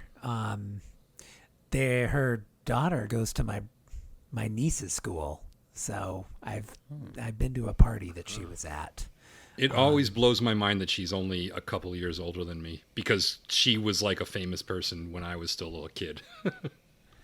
Yeah, I think she might be around my age, or maybe a year or two older. But Joel loved her. Joel absolutely loved her, and he she's a year older than me. Joel would be very honest about what he thought of people, and most actors he loved and was very positive about. This movie had a couple he was less positive about, but Like who? well, they're the obvious ones. He was honest in the media about it, or I wouldn't be talking about it. But So he's not a Val pal, as I like to call yeah. Val and Tommy Lee, he did not have great experiences with them on this movie. Val, After having a good experience with Tommy Lee in the Client, though. yeah, I think there was just something about the dynamic of trying to play a villain with Jim, like I said, and the competitiveness that came out. And Yeah. Val, I don't know if this is a new story or if it's been in the media, but the famous story about Val from this movie is The Box, which is he took his performance so seriously that he had the construction crew build a movable box, like a human-sized box, and it would be moved next to set wherever they were shooting. And when they were in between takes, Val would go into the box and shut himself in complete darkness so he could just remain brooding and in character for the entire day. Awesome. Or just avoid talking to people. That too, yeah. I cannot. I'm not an actor, and I cannot act. And oh my god, this Batmobile does look like a giant schlong, though, like a giant ribbed schlong. Sorry, It's ribbed for her pleasure. Wait, why are you saying schlong now? I thought schwanz was your thing. What I thought you I liked gotta to say schwanz. do I have to have one dick? I word? can't act, but I can identify a car that looks like a schlong. Yeah, no, I can't act, but they're definitely. I can't act, so I have a lot of respect for actors, and I don't know what I'm amazed by the ones who can just turn it on and turn it off, and be normal, and then get into character and be great moments later. But I don't fault the ones who have to like stay focused and stay brooding and whatever. And I've definitely been on sets where people seemed like they were in a shitty mood for the entire month of production, and then as soon as we wrap, they're like a totally different human being. But it's amazing that somebody For this movie. that for this movie he would take it that seriously. And to end in this performance, which like I said, I think everything that happens in this movie is very intentional. I don't think anything was accidental or a mistake, except for maybe a mistake in judgment. But like I think that he's definitely intentionally getting the performance he was going for, and yet I just wonder, was any of it worth it? I just don't understand why. I will say, because I kind of, that seemed to be a theme in that YouTube video that we all passed around about debating whether this movie was a hidden masterpiece, or I can't remember the wording, and also in the things you're saying, Harris, I will say that this Joel always remembered this movie as a very, as movies go, fly by the seat of your pants, less planned experience, because I believe by the time he was hired, they already had a release date and they were already behind the 8 ball. And I think they were still in the cutting room like 2 months before they released it. I know that they were rewriting the script on the set. I know this is the movie that made Joel fall in love with Akiva, because Akiva didn't write the original draft, but he really saved it, or made what they had at least a little more coherent. But a lot of that was being done, on the set or in the trailers. And so I do think it's funny. Everyone analyzes these movies to death, especially, and Joel would get a kick out of that. Especially I think Joel's movies are really overanalyzed because he was one of the first openly gay directors, and I think people are always looking for subversive messages and what's the subtext, subversive homoeroticism and homoerotic subtext. And with this movie, I think they just were like having fun. They had kind of a tone in mind, and they never lost sight of that North Star, and you have to hand it to them. But besides that, I think they were really just throwing shit against the wall and getting it done. Mm-hmm. Aaron, I think you're leading us into a topic about this movie that we have yet to discuss, and that is, of course, bat nipples. I think one thing that this movie is very well known for, or lambasted for, is that it introduced nipples onto the bat suit, and there's also crotch shots. Oh, Aaron, I think we lost you for a sec. So I was muted. I'm a podcast rookie. But there are nipples in this one. I thought they were not till Batman and Robin. Yeah, on Batman and Robin. Okay. Yeah, they're not as they're not as like the main focus. We as don't they get are the in the close next up movie. of the next one actually has a close up on the bat nipples. This one just, when she touches when Chase Meridian touches his chest, you can see him, and when he's suiting up, you can see him. But yeah, right. there are nipples. There are giant cod pieces on almost everyone in this movie.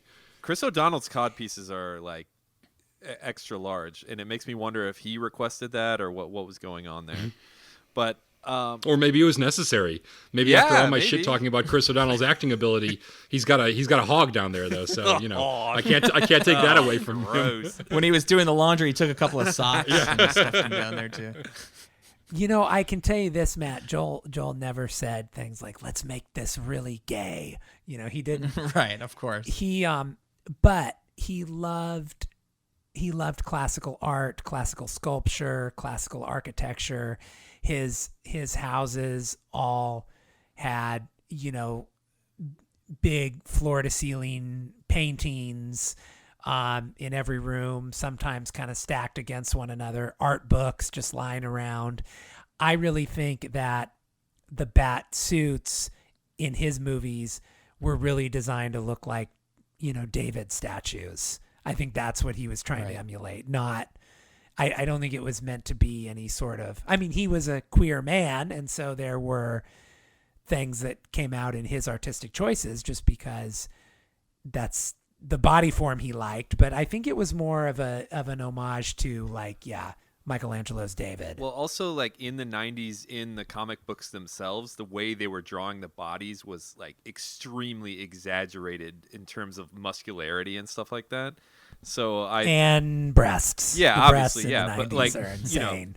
The Rob Liefeld breasts. Right, yeah. But in the 90s, there was this exaggeration, and, those suits kind of look like they're maybe a little suggestive of that. I don't want to, presume that that's, the decision being made, but I do know that, they were conscious that it was a comic book movie, Absolutely. He was not a fan. He was not a reader of comic books growing up, and so he didn't have that mythos, which I think comes through and is why maybe it isn't, like a really faithful to the comic book.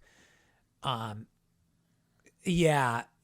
And that's fine. Bryan Singer had never read X-Men, and he made, I think his first X-Men movie really created the era we're in now. It came out before any of the Marvel movies or any of the Nolan movies. So that's fine. But I think you're right. I do know he still had, because he never got rid of research, he still had boxes and boxes of comic books from doing research in this time for these movies. And I think what he would do is just whip through the comics, rip out panels of imagery he liked, because he would do this with glamour magazines if he was doing a movie with just sexy young people in it. So for this, I think he just used the comic books and ripped out panels, and I think you're right. These are the types of bodies that were being drawn by Todd McFarlane and Rob Liefeld and the most popular comic book artists of the 90s. Jim Lee. Yeah. In terms of over analyzing what he did, I do think there is some just the intended audience. Yeah. This is for younger and whatnot.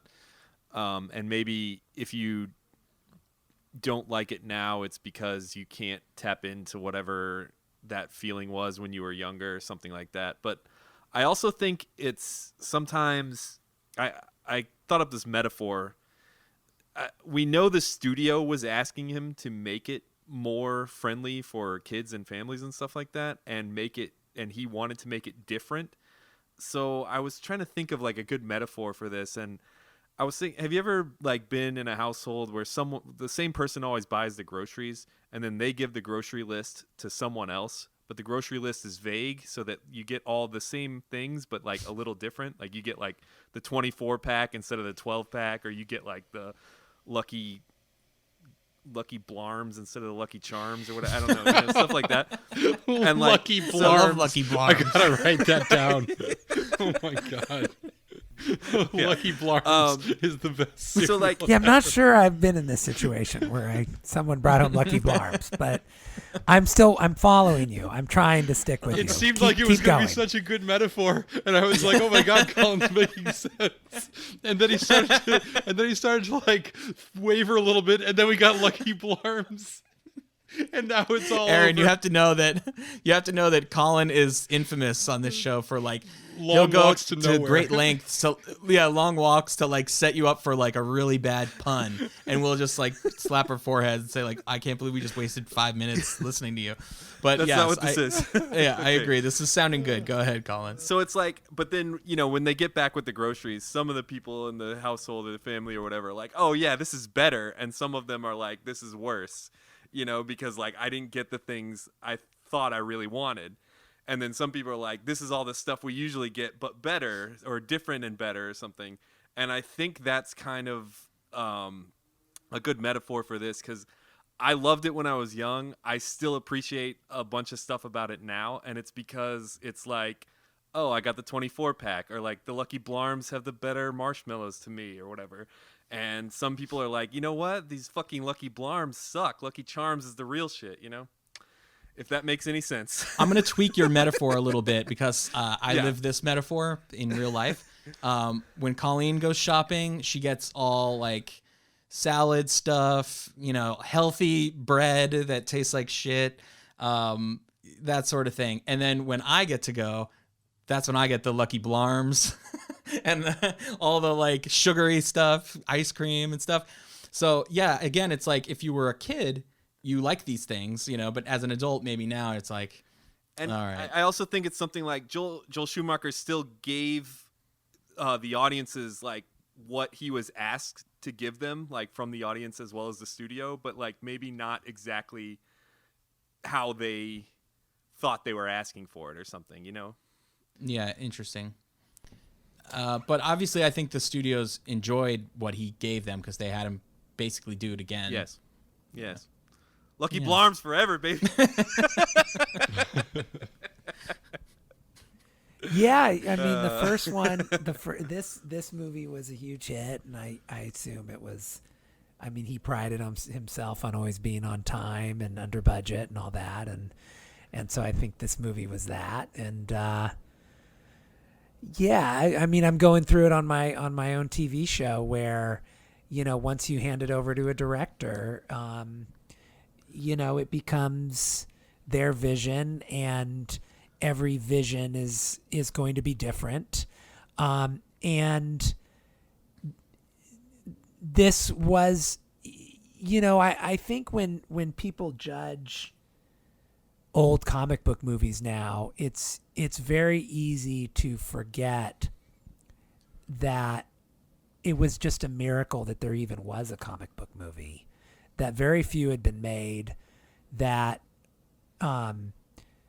you know, we went most of the 80s not knowing if there would even be another comic book movie because the Superman franchise had been run into the ground. Every time something cool like an X-Men or Batman was developed or announced, it just wouldn't work out for whatever reason. Marvel was in bankruptcy and, you know, was like auctioned off for pennies on the dollar. It was a whole, you know, up until the early 2000s, it was just a totally different world for comic book movies. And I think it's easy now to look at what other artists were able to create when they were given a lot more freedom because the studios finally realized they could make money off these things. But back then it was, you know, the Batman movies were it for comic book movies in the 90s, and maybe The Rocketeer. I mean, you know, unless you're counting like Blade. Dick Tracy was the 80s, right? Dick Tracy, I think, was the same year. I think that was the same year as the first Batman, but maybe it was 90. Okay. But well, it's not like they always nail it now either. Even though we, you know, I think we grade these so difficult, on such a harsh curve, these older movies, and it's not like they have it all figured out. Except for Marvel doesn't have many mistakes, and obviously the Nolan Batman movies.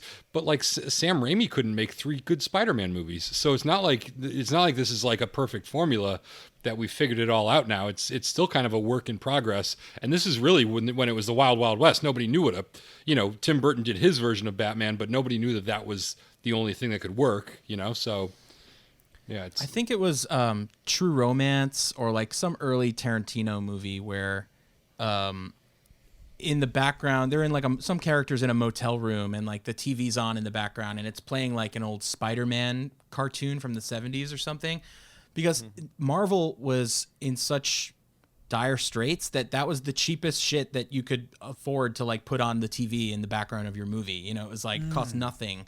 Nowadays, to put Spider-Man in the background of something, you just can't do it. It's too expensive.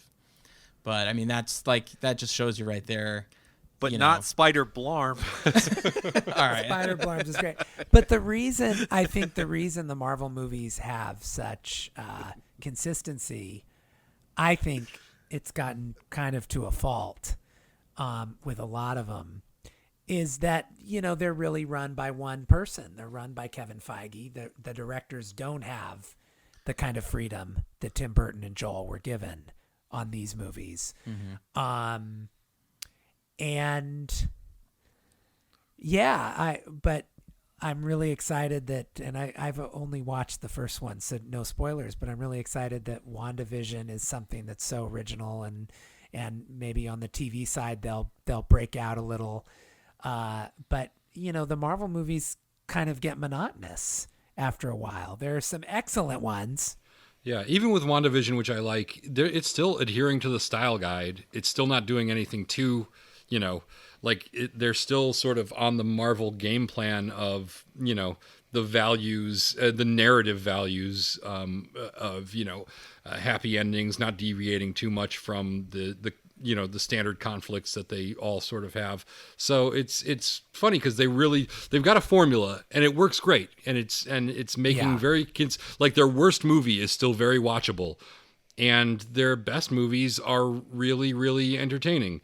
But you're never gonna do anything surprising, or you're never gonna have like a revelatory experience. You're never gonna have a Dark Knight coming from the Marvel universe, because nothing's ever going to like upend them that much. They're never going to take that big of a risk on something. So, or Logan, which is a shame. Logan, which I thought was better than most of the MCU movies, again, because the X-Men at that time are off at Sony and they don't have one person controlling the whole thing. So they're giving individual movies to individual filmmakers. And I think that's James Mangold. He nails that movie, but now the X-Men are going to be part of the MCU, and they're going to. Well, you never get a Logan, but you'll also never get a Fantastic Four. So you'll end up in that, and as long as you end up in that middle ground there, you'll be printing money. So yeah, it's almost like they're trying to get you to Wanda see more. Oh my God! All right, I think this is a great point to a great part of the show to maybe play top four. No. Yeah, exactly. Harris, do you want to be the host of Top Four? I can be the host of Top Four. Can I pick who I want to do the Top Four of? So we're playing Top Four. This is where we take a random actor and we're looking at their IMDb page. You guys aren't looking at their IMDb page. You guys are just doing it based on your own intellect, and you're trying to guess what IMDb lists as their top 4 films. And it's stupid. It's not necessarily their best. It's not their most popular. Who are we doing? Why? So you can look it up and cheat? No looking it up, Colin. No, I'm not cheating. And are we working together, or we each take a turn? No, you're taking turns. Turns. Okay. Yep. And I wanted to do. I mean, Chris O'Donnell's too easy, and Nicole Kidman is way too hard. So we're doing Jim Carrey. Nicole Kidman's were just random ass. At least Jim Carrey, you kind of know what the big movies are. You'll have some good guesses, and you will eventually get them all. Who wants to go first? And there's some surprises in there. It's not just... I mean, there are definitely some surprises in there. Yes. Who wants to go first? Who should go first? Well, Aaron's our guest. He could go first. Okay. That's how I usually do it. Nice. That's how I run this ship. That is tough, but okay. Should have done Chris O'Donnell. And do I pick the person, or you're going to hit me movies. with someone? No, it's going to be Jim Carrey. So, what is Jim? Oh, what are I don't get to do what Joel. Are one of I was hoping to do Joel, but it has to be an actor. Yeah. Maybe we'll do that next if we have time. Okay. Yeah. What are the 4 movies on Jim Carrey's IMDb page that he's known for? Well, just guess one. Yes, the in the known for section. According to Yeah. IMDb. Yep. According to IMDb. Liar. Wrong. How many guesses do I get? Well, now we're gonna do round robin style. Oh, okay. Rotating. So Matt, Damn Matt, it. you've never done this game before, so here you take a crack at it. Okay. I am going to say Dumb and Dumber. That is a classic rookie mistake of picking his best movie when it is in fact not on there. Sorry. IMDb does not recognize how funny that movie is. You're telling me you had gloves this whole time? My guess is, of course, going to be The Mask. Yes, yes, yes. Bruce, old man. Wow. The Mask is The Mask seems like the most IMDb known for movie yes, of, it's like Jim Carrey. it's such a stupid thing for him to be most known for, and it definitely isn't one of the four movies that he's most known for, and yet there it is. Not my fave, Yep. but whatever. All right, Aaron. Interesting. Back to you. Eternal Sunshine. Was that over the top? I can never tell. Ding, ding, ding, ding, ding. Yes. That was going to be my guess. Fuckers. Damn. All right, Matt. There's still two more to go. Okay. I will say The Cable Guy. Oh, great guess. What? You'd think it might be there, but it is I wrong. thought that would be like a sleeper. Yeah, you would think so. Something you wouldn't Yeah. expect. You were supposed to understand. Colin, what do you Damn. I'm sorry, I'm just thinking about the medieval times scene now. got? That's a great movie. We should do that on our Patreon. We should. I'm gonna go Ace Ventura, Pet Detective. Ding, ding, ding, ding, ding. You got it. Ace Ventura, Pet Detective. Oh, wow. One left. All right. Huh? One left, and no, you guys aren't going to need a hint. It's not that obscure, but it might take you a couple more guesses to get there. Man on the Moon. Eh. Oh, that's a good. Is it? It's not this movie, is it? No, it is not, and I think that counts as your guess. Yeah, that's your guess. I'm gonna go Truman Show, and in case I don't see you, good afternoon, good evening, and good night. All right, should I give you a small, very small Holy hint? shit. All right, I'm going to give Very you a small very, hint. very small hint. Okay. This film spawned a sequel. This film spawned a sequel.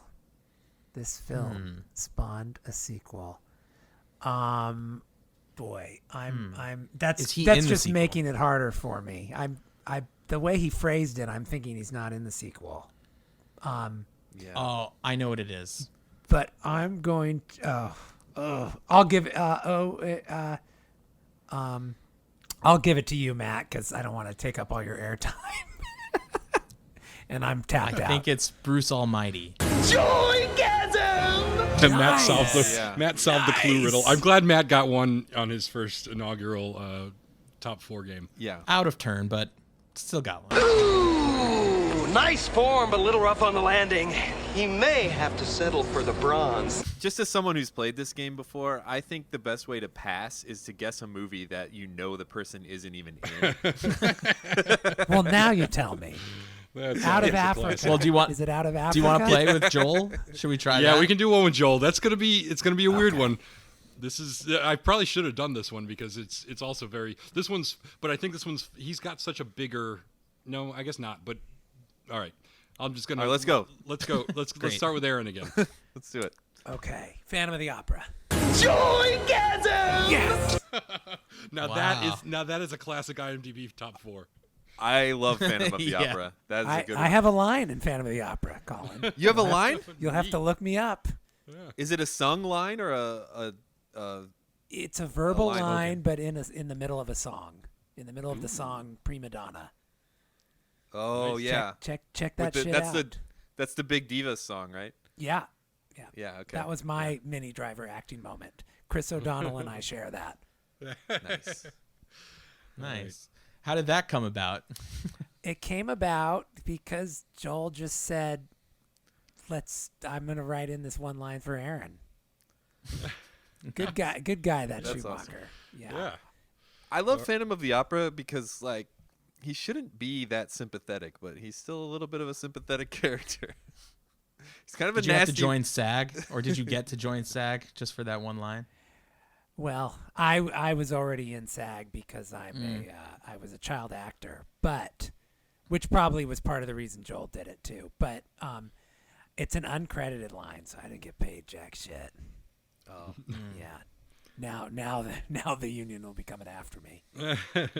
All right, Matt, enough stalling. What's your Schumacher guess? Our sting worked. My Schumacher, I'm gonna say, I'll say 8mm. Was that over the top?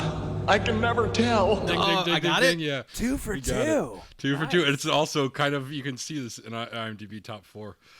Colin, what do you got? Flatliners. Had a hot streak here going. All right, Aaron. I feel like it's gonna be more recent stuff, right? Like, Don't say. okay, no hints yet. A Time to Kill. There's a big kahuna! All right, Matt, what do you think? Is it on me or Colin? It's you. It's on you. Oh. I will have to say phone booth. That is 2 for 2. Wow, he knows Is his it over? Schumacher. I knew it's recent Is that all stuff. 4? There's one more. There is one Oh, more. St. Elmo's Fire. All right. Well, we've done 2 Lost rounds. Boys. How can we not? It's got to be Lost Boys. It's gotta be Lost Boys. Oh, No? Nope. What? Wow. Can we get a hint for this one? A very small hint? Yeah, you can get a very small hint. Let's see. What would be a good small hint? I could ask my question, and your answer could. Yeah, be yeah. Ask your question. Well, I mean, is it obscure, or would you say it's something? he No, it is known not for? obscure. I would It is guess not that this is obscure, one of okay. his more popular or more. I would guess that this is one of his better known movies that he directed. Okay. I'll say The Client. It's me again? It is you again. You guys are Batman you guys Forever. Might, not Batman Forever. That's a House of giveaway. Cards, Episode 5. I'm just kidding. Batman and Robin. Nicely done. Wow. Yes. Wow. Batman and Robin. I mean, that is probably the movie he is like most well known for. Yes, for right? probably the wrong reasons, but yeah, he's definitely Yeah. very well known for that. Wow, we did it. Yeah, it's funny looking at his IMDb. He's had a bad reputation in my mind for since I was young, based on basically 2 movies that I disliked, in spite of a whole slew of movies that I love. So yeah, it's one of those things that I think he's unfairly remembered a little too disproportionately for. Both Batmans, or what was the other one? Yeah, both Batmans. Yep. Well, despite the fact that I really most of his other movies I really enjoy, almost all of them. Joel, because he didn't have a family, he loved to work. He did a movie a year for 20 years. Some years he actually did 2. There's a year he did 2 movies. And Can we guess which year that was? sure. 2004. It's very close. I think it was like 2001 or 2000. 2001, I think. Was it Bad Company and something Yes, else? almost. Phone Booth? Veronica Guerin. But I Phone Booth knew was Veronica but Guerin. Phone Booth was the year before that. I forgot he even did Veronica Guerin. That's another good one. I always say though, I mean, God bless him, like he did 20 something movies, and I feel like if you took out his bottom 10, he would be remembered as he'd be remembered as much more of a legend than he is. And I was, when he died, I was really touched and psyched about the amount of adulation he did receive. But I do think, there were a couple that really kind of brought down his reputation almost unfairly. And they were some of the biggest ones, which is so funny because if he had been this like sort of small drama indie director type, he would have a totally different reputation. And you do a couple of blockbusters And, and honestly, the Grisham ones he did are very entertaining. They're some of the best John Grisham adaptations you're going to get. So it's not like even those, which are gone on the more sellout side of what he did, are still really well-made films. I have a question. I've never seen Veronica Guerin. I don't really know a lot about it. Oh, Is there a You scene want me to where do the she plot goes? in 2 minutes? Well, maybe. Hey. Is there a scene where she goes to like a coffee shop or some kind of cafe of some kind so she could get a Veronica Guerin tea?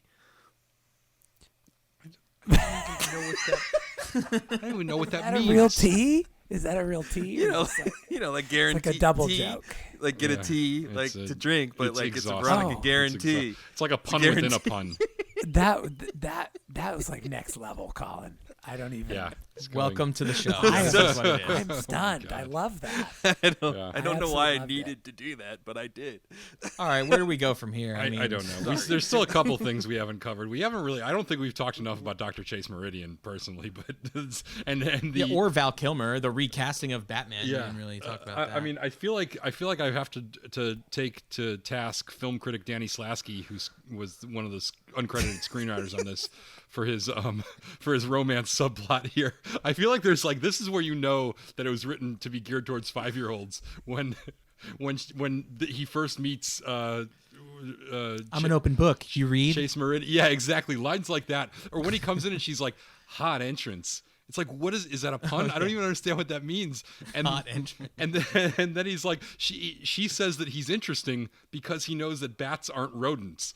That is definitely like a 5th grader going, what would impress a girl? Well, I know that bats aren't rodents. Wow, interesting guy. You want to touch my boobs? Ooh, gross, but you know. So cultured. Yeah. I gotta say, she's a real smoke show in this movie, though. I gotta say, Yeah. Yeah, I would argue to say that this is peak Nicole Kidman too. I would agree. I would have to agree. The weirdest one for me You is need to watch when- Eyes Wide Shut again. That's what I was gonna otherwise, say. yeah. Like, I don't know, guys. It's hard for me to watch that because I don't know what to do with my eyes. Oh my Or god! what was the one? What was the other one she did with Tom Cruise when they were younger? Far and away. Yeah, Oh, is Far and that the- Away. That's that's Oh. kind of peak Nicole Kidman. Like, in I thought terms you were of just- talking about the one where he was a NASCAR driver. Oh, Days of Thunder. Yeah, that's the other one. She is. She's also a doctor in Days of Thunder, I believe. She's got a long She medical. plays. I think she medical plays a history. lot of doctors. Now, the weirdest She one falls for me, into like the Denise Richards category of doctor, like from World Is Not Enough. In this one, for sure, she is like she definitely went to the same doctor school as Denise Richards in this movie. It's like when you apply to school, you have to attach a photo. Yeah, headshots. Headshots. Yeah. Like, well, I was a centerfold at my undergrad. I was a regional campus centerfold. Now, the worst part for me is the one, the ballroom when he drops through the ceiling and then he starts fighting goons and then he saves her from a goon real quick, but then they make out like a little too hard, a little too long, considering he's still very much in the middle of a fist fight with like hundreds of people there. Yeah, So yeah, that's the weirdest part for me. the whole relationship was very, very, very strange. I get it. She's really obsessed with Batman. She's and- really into Batman, horny. and yeah, Yeah. like blatantly, obviously, not going to hide it. Just lay it all out there. I guess if you're going to get Batman, you got to put yourself out there a little bit.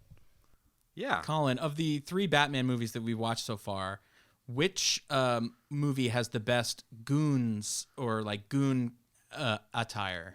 I love the Like- ski masks in this, but you're never going to get anything like those jackets that the Joker gave out. Yeah, Yeah, those jackets were solid. I mean, And honestly, the penguin goons are actually penguins with rockets on their back, and that's ridiculous. I'm going with the Red Triangle Circus Gang on the basis of I- just the motorcycle riders' skull helmets alone put them over the top for me. I see them as something outside of your typical goon squad. I see them as like they're a whole character in themselves. They're a whole circus, you know. Just And, like, because they're not so uniform, I don't think we should hold that against them. I'm not holding it against them. I'm putting them on a tier above the goon squad. They're the Penguins They're goons. They serve as the Penguins goons. Yeah, but they're their own gang on the side. Is this the movie that has the Blacklight Gang, or is that in the next Yeah, one? This one. I think it might Yeah. be in the next one too. I think The Blacklight Gang is really interesting. A gang that only operates when there's a black light on. Yeah, exactly. It's just Yeah. it's just like, it's not so much that I can't believe that a gang would enjoy these aesthetic choices. It's that they're both a gang and they would commit so much time and energy to painting their lair with, like, a paint that's probably harder to get than, like at the Sherwin-Williams or whatever. and like wrapping they have themselves in Dayglow tape also. They do a lot Right, of that. all and the they wear tape, a like, lot of it- face it's just- makeup. It's like, wherever the money is coming in from this gang, It's probably all going crime. to, all It's going all to Dayglow. going right back out to like blacklight and glow related things. Mm-hmm. So I will don't know. correct you though, Colin, as a fraternity social chair in Uh-huh. 1997, blacklight paint was pretty easy to come by. Well, there you Oh go. well, if you're in a fraternity, no, I don't know. They had that shit. They had that shit ready for any kind of basement, Yeah, these guys are Party. basically like a Okay. frat rave street gang. Okay, well now they're more realistic to me actually. Which do you guys like better, the production design of this movie or the cinematography? And I will say, as an That's a tough asterisk, call. this movie was nominated for Best Cinematography at the Academy Awards. There's so many great Dutch angles in this movie, like just very slightly Dutch, and it's just like, and the camera oh, is yeah. always like not only Dutch like this, but like always moving moving to rotating. Dutch the other way. Yeah, And you guys know, I mean, that when they shot villains in the Adam West show, it was always Dutch. Right.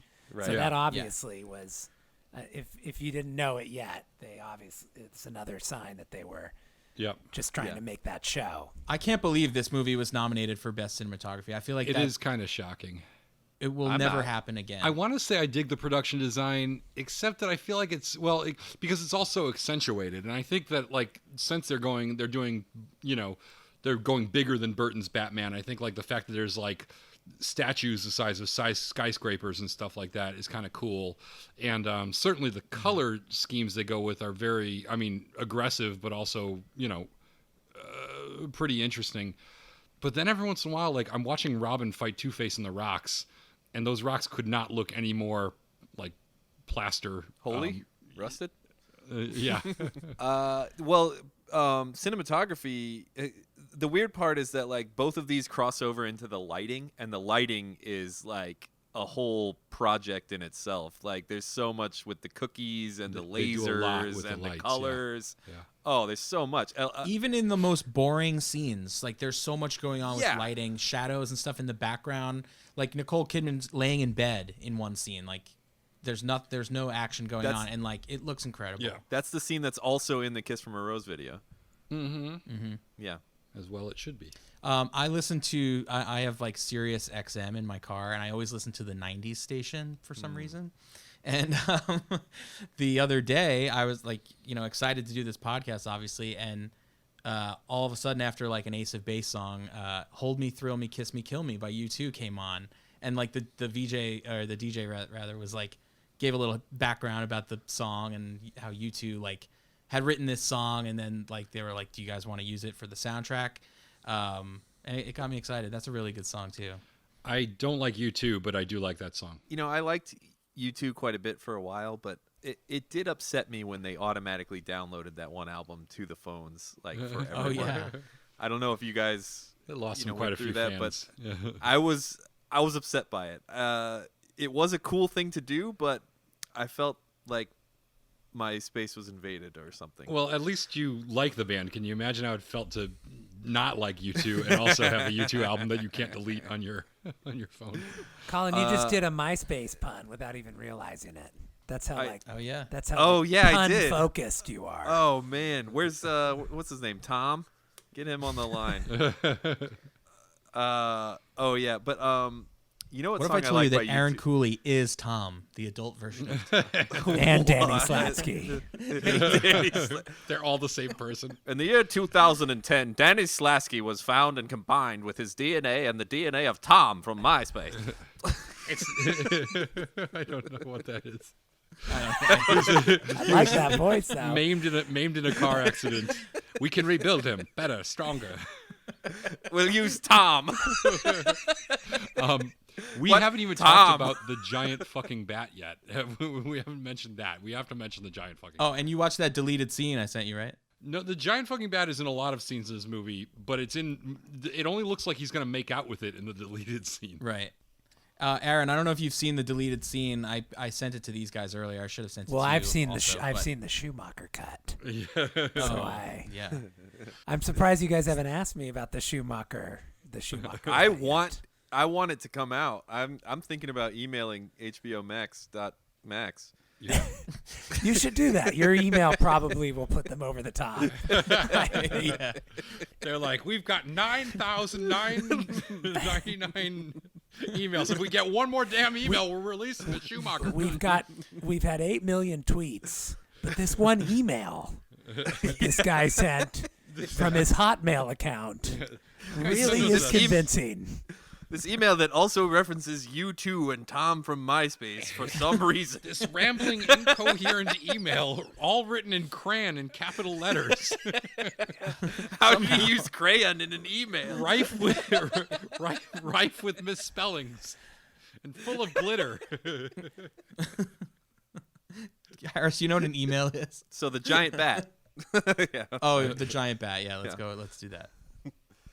Yeah, it's big. It's a bat. Maybe it makes no nobody sense. has anything to say about the giant bat. It's a giant like man-sized puppet that I just don't understand. Well, the only significance that it has is that in the Batman cartoon, there was a villain they created called Man Bat, which was a guy, like a scientist who like Dr. came Kurt up with- Langstrom.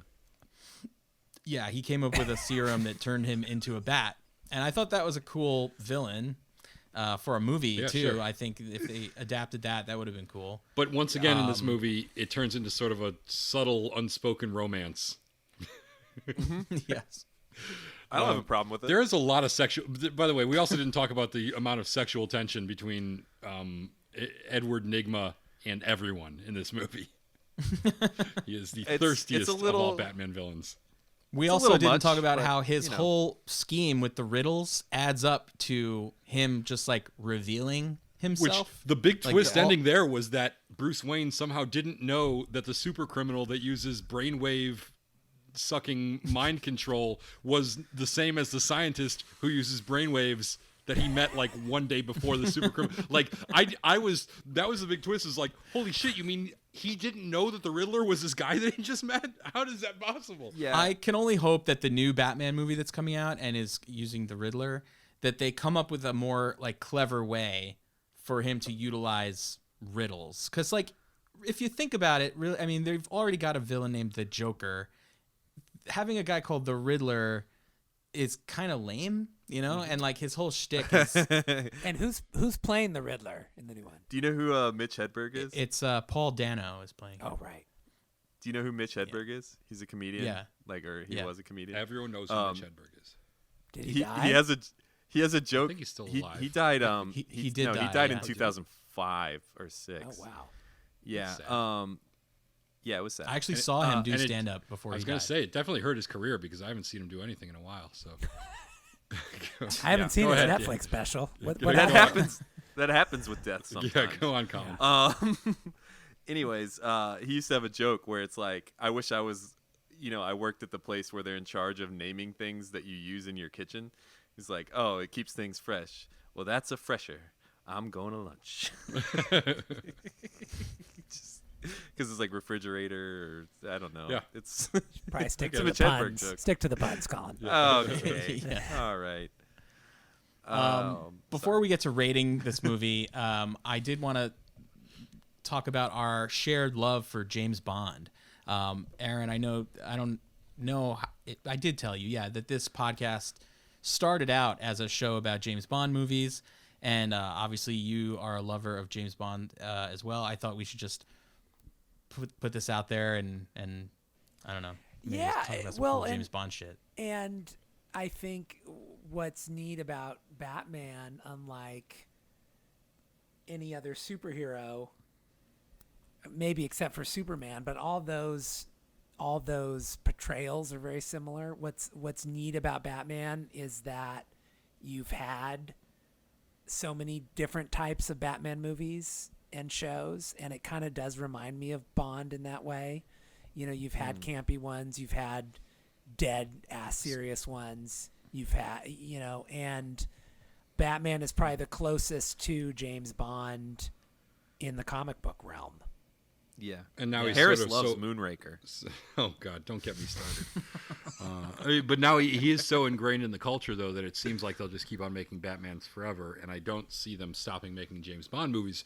They can kind of translate across generations and across eras and fit the time period, which is interesting.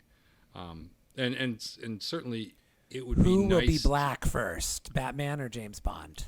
Go. That's a great question. That is a good question. That is a great I'm going to go with Bond because I just think Yeah. for all the blowback that a black Bond gets, a black Batman would just the nerds would go insane. I feel like that the Broccoli's and like whoever else is in charge of James Bond are like so precious about him and like him being this British, character. I mean, I guess, he could be black and British, but yeah, they've I don't know.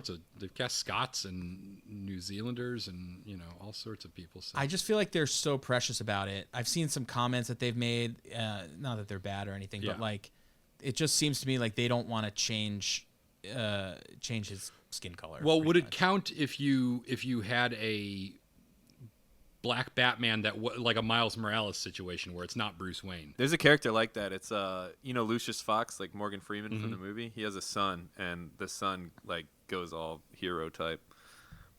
So would that and he count? becomes Batman or like Basically, another guy? like a Batman clone character type guy. You know when it'll happen? When they make the Miles Morales like live action Spider-Man movie and that's a huge hit, then all the other superhero movies will follow suit and they'll do Green Lantern. Isn't there a black Green Lantern too? Jon Stewart, not the TV show host, but oh yeah. What's the final date of the current Bond movie? oof. And I say final, hoping that it actually sticks this time. Yeah, I think it's like October. Yeah, they're back to 8th fall or something like that. Febtober. I have a friend who's seen the movie. And is He has positive? seen it. He's positive. Well, friend? he's not a James Bond fan somehow, and he said it was on par with Skyfall, which was his favorite one. And how did he see it? He works in post or something? He works in post. That sounds like that sounds like someone telling you what you want to hear. Yeah, I know. I want to don't know. trust this at all. I so badly wanted to ask him details about the plot and like whatever, but I held back and I was. I just if whatever, it's as I'll long just as it's see it. better than Spectre, which is a pretty low bar to clear, but I just don't want another turd on the Craig resume. They need to bring back like a goofy American guy who calls him Jimbo, I think. I'm willing to do it. Just putting it out there. Jimbo, you did it again. like the racist sheriff from those two. Yeah, what's the guy's name? that guy's name? Oh God, I can't believe we can't remember his man. name. So, something. It has a middle initial. Yeah, something. Right? Yeah. Something. Buford. No. Pickens or- Fuck. no, not. Oh my god, Oh, we'll man. never get it. It is so sad that Aaron, we you don't get know 1,000 this. guest points Oh, if you can remember this I character's name. should. Oh, Pepper. The last name's Oh yeah, Pepper. isn't it? J.W. Pepper. J.W. J.W. Pepper. Pepper. Yes. Yes. Hooey!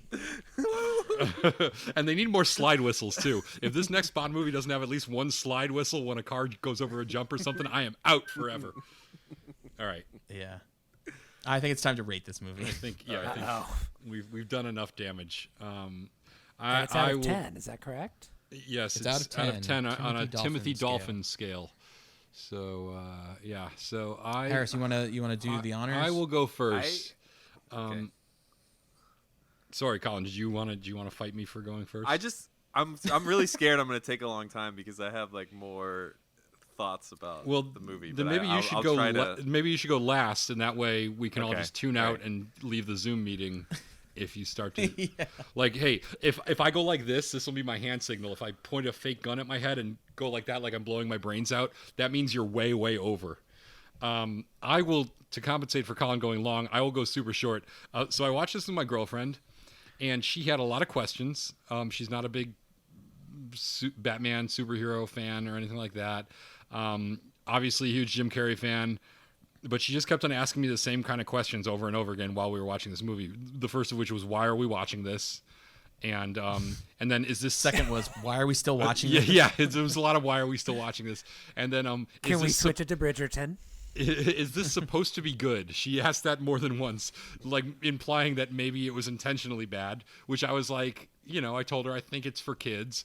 And then, was that supposed to be funny was maybe the thing that she asked the most. And I felt like that would be a great tagline for the movie. Batman Forever, was that supposed to be funny? Like I said. It is funny. No, it's definitely not. But like I said, I do think this is intentional. I think everything in this movie is intentional. And watching it for the second time this week, and just trying to think about it in terms of it being a children's movie, I think it probably was very on point in terms of achieving what the studio and the filmmakers wanted to accomplish with it. That having been said, I don't think it is a good Batman movie. I don't think it's a good Batman movie compared to the Burton Batman movies, or certainly not compared to the Nolan Batman movies. Obviously, these are very different films, and I don't think its ambition was to be that kind of movie. But, I don't think Batman is really like such a youthful property. I think you can make a Superman movie that's kid-friendly. I just don't think you can make a good Batman movie that's kid-friendly. And this one tried, and I'm not into it. I'm out. I will give this, because I do think there's some interesting things about it. I do think it's a little kitschy. I didn't say a lot of the things I liked about it during this, but I do like the references to the old TV show. I like the cast, even though I think it's all of their worst movies. And just out of respect to Joel Schumacher, who's a much better director than I think I ever gave him credit for as a young man, when this is what I mainly knew him for, I will say that I'm glad I watched it all the way through, but I will only give it 4 Timothy Dolphins, which is, I think, being generous. I'm giving it like a bonus dolphin there. I should give it 3, but I know I'm going to give the next one less, so I want to have some room to work down. The Lucky Blarms marshmallows are fine, though. They're just as good. They're better, really. The Blarms marshmallows? The Blarm mallows. Colin, why don't you go now? Okay, I'm going to try to go fast. The production design, I just want to say production design, costumes, and lighting, cinematography was all fucking amazing. Like, so good. Worth whatever rating we give, anyways. I really want to see the Schumacher cut. I really dug, like, everything about what I think is supposed to be in it. As far as criticisms of the movie, there's a couple stories going on in the movie. There's a story about obsession, and there's a story about duality. And we know that Tommy Lee Jones didn't like working with Jim Carrey very much. What I wish I would see, which is, I'm not sure if this is fair criticism or not. It's just kind of a thought I had. I'd like to see a Batman story that involves just the obsession side of the story we saw and does not have Two-Face and maybe does not have Robin. And because they took a lot of liberties with the Riddler character, I believe the Riddler is a little bit different than what we saw Jim Carrey make. I'd like to see, because this plot involved brainwaves, mind control, stuff like that, I'd like to see a Riddler and Mad Hatter combo, because Mad Hatter is an obsessive character as well. So you get him obsessed with Alice, you get Riddler obsessed with Bruce Wayne, and then they somehow join forces in a way that's less forced than what we saw in this movie when the villains joined forces. And then on the other side, I don't know if Two-Face is, a standalone villain to some people, but it'd be interesting to see another story that just goes into the duality aspect of it. Is like, is he Batman? Is he Bruce Wayne? Is he both? And here's an example of someone who can't handle the split. And then we would have seen a better performance by Tommy Lee Jones. I'd be interested to hear how all this factors into your fucking Timothy Dolphin rating. What the fuck are you talking about? Other movies that you want to see? When did this become a wish list section? Just what are you I believe it's my time. Will the gentleman yield the floor? If you're trying to pitch Fine. these to me, I work for Showtime. I have nothing to do with Warner Brothers or the future of the Batman franchise. I pitch something like on every single episode of License to Watch. Like, it's not always good, but I pretty much If you're pitch ever something- starved for ideas. From the mind of a 5-year-old. I pitch things in our group chat to them all the time, and they've found a way to ignore it. But that's neither here nor there. I was torn between an 8 and a 9, and I think I'm gonna give it a 9 just because I'm feeling great. I'm feeling the vibes. Everything. I'm vibing. 9 We're is vibing. your I'm highest eating the Lucky rating. Blarm. This is as good as a movie gets for you. This is one of the best movies you've ever seen, Colin. The 9 is the highest rating you give anything. You don't give 10s. So this is the apex of all cinema for you. Is Batman Forever. I just want to make sure that Just this is a hair above legit. Schindler's List. Yeah, exactly. Like I just Yeah, of all the other movies that have ever been made, this is like right there with the greatest movies that have ever been made in your mind. Fine, Harris. I'll give it an 8. I just want to Wow. know. Like I'm just trying to make out. We've been doing this podcast for years, and I still don't know what the fuck your rating system is, except that it seems to all be between 7 and 9, and make no fucking sense. That's exactly how it's supposed to be. Okay. It's not about learning to understand. It's about learning to accept, Harris. It's gonna take me a few more years. I